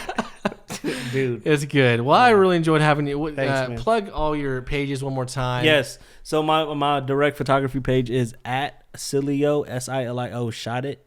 My personal page is at Silio SILIO _. My restaurant is at Bachi BACHI.CLT. We're based out of Charlotte. We serve hibachi, Japanese sushi. We're located at 2700 West Mallet Creek Church Road, Suite 200. Come see us if you're in Charlotte. Eat good and keep tuning into the podcast. No, thank you. And just notice how easily he could give you guys his address and all that stuff. That's the kind of information you got to be able to prepare to do, guys. I didn't tell him to have a plug ready. He just knew that. That's sales right there. Yeah, Not that man. you're trying to sell anybody. It's just I'm trying to sell them 100%. All right. Something I don't usually do is actually ask you guys to like and subscribe to the podcast wherever you're viewing this.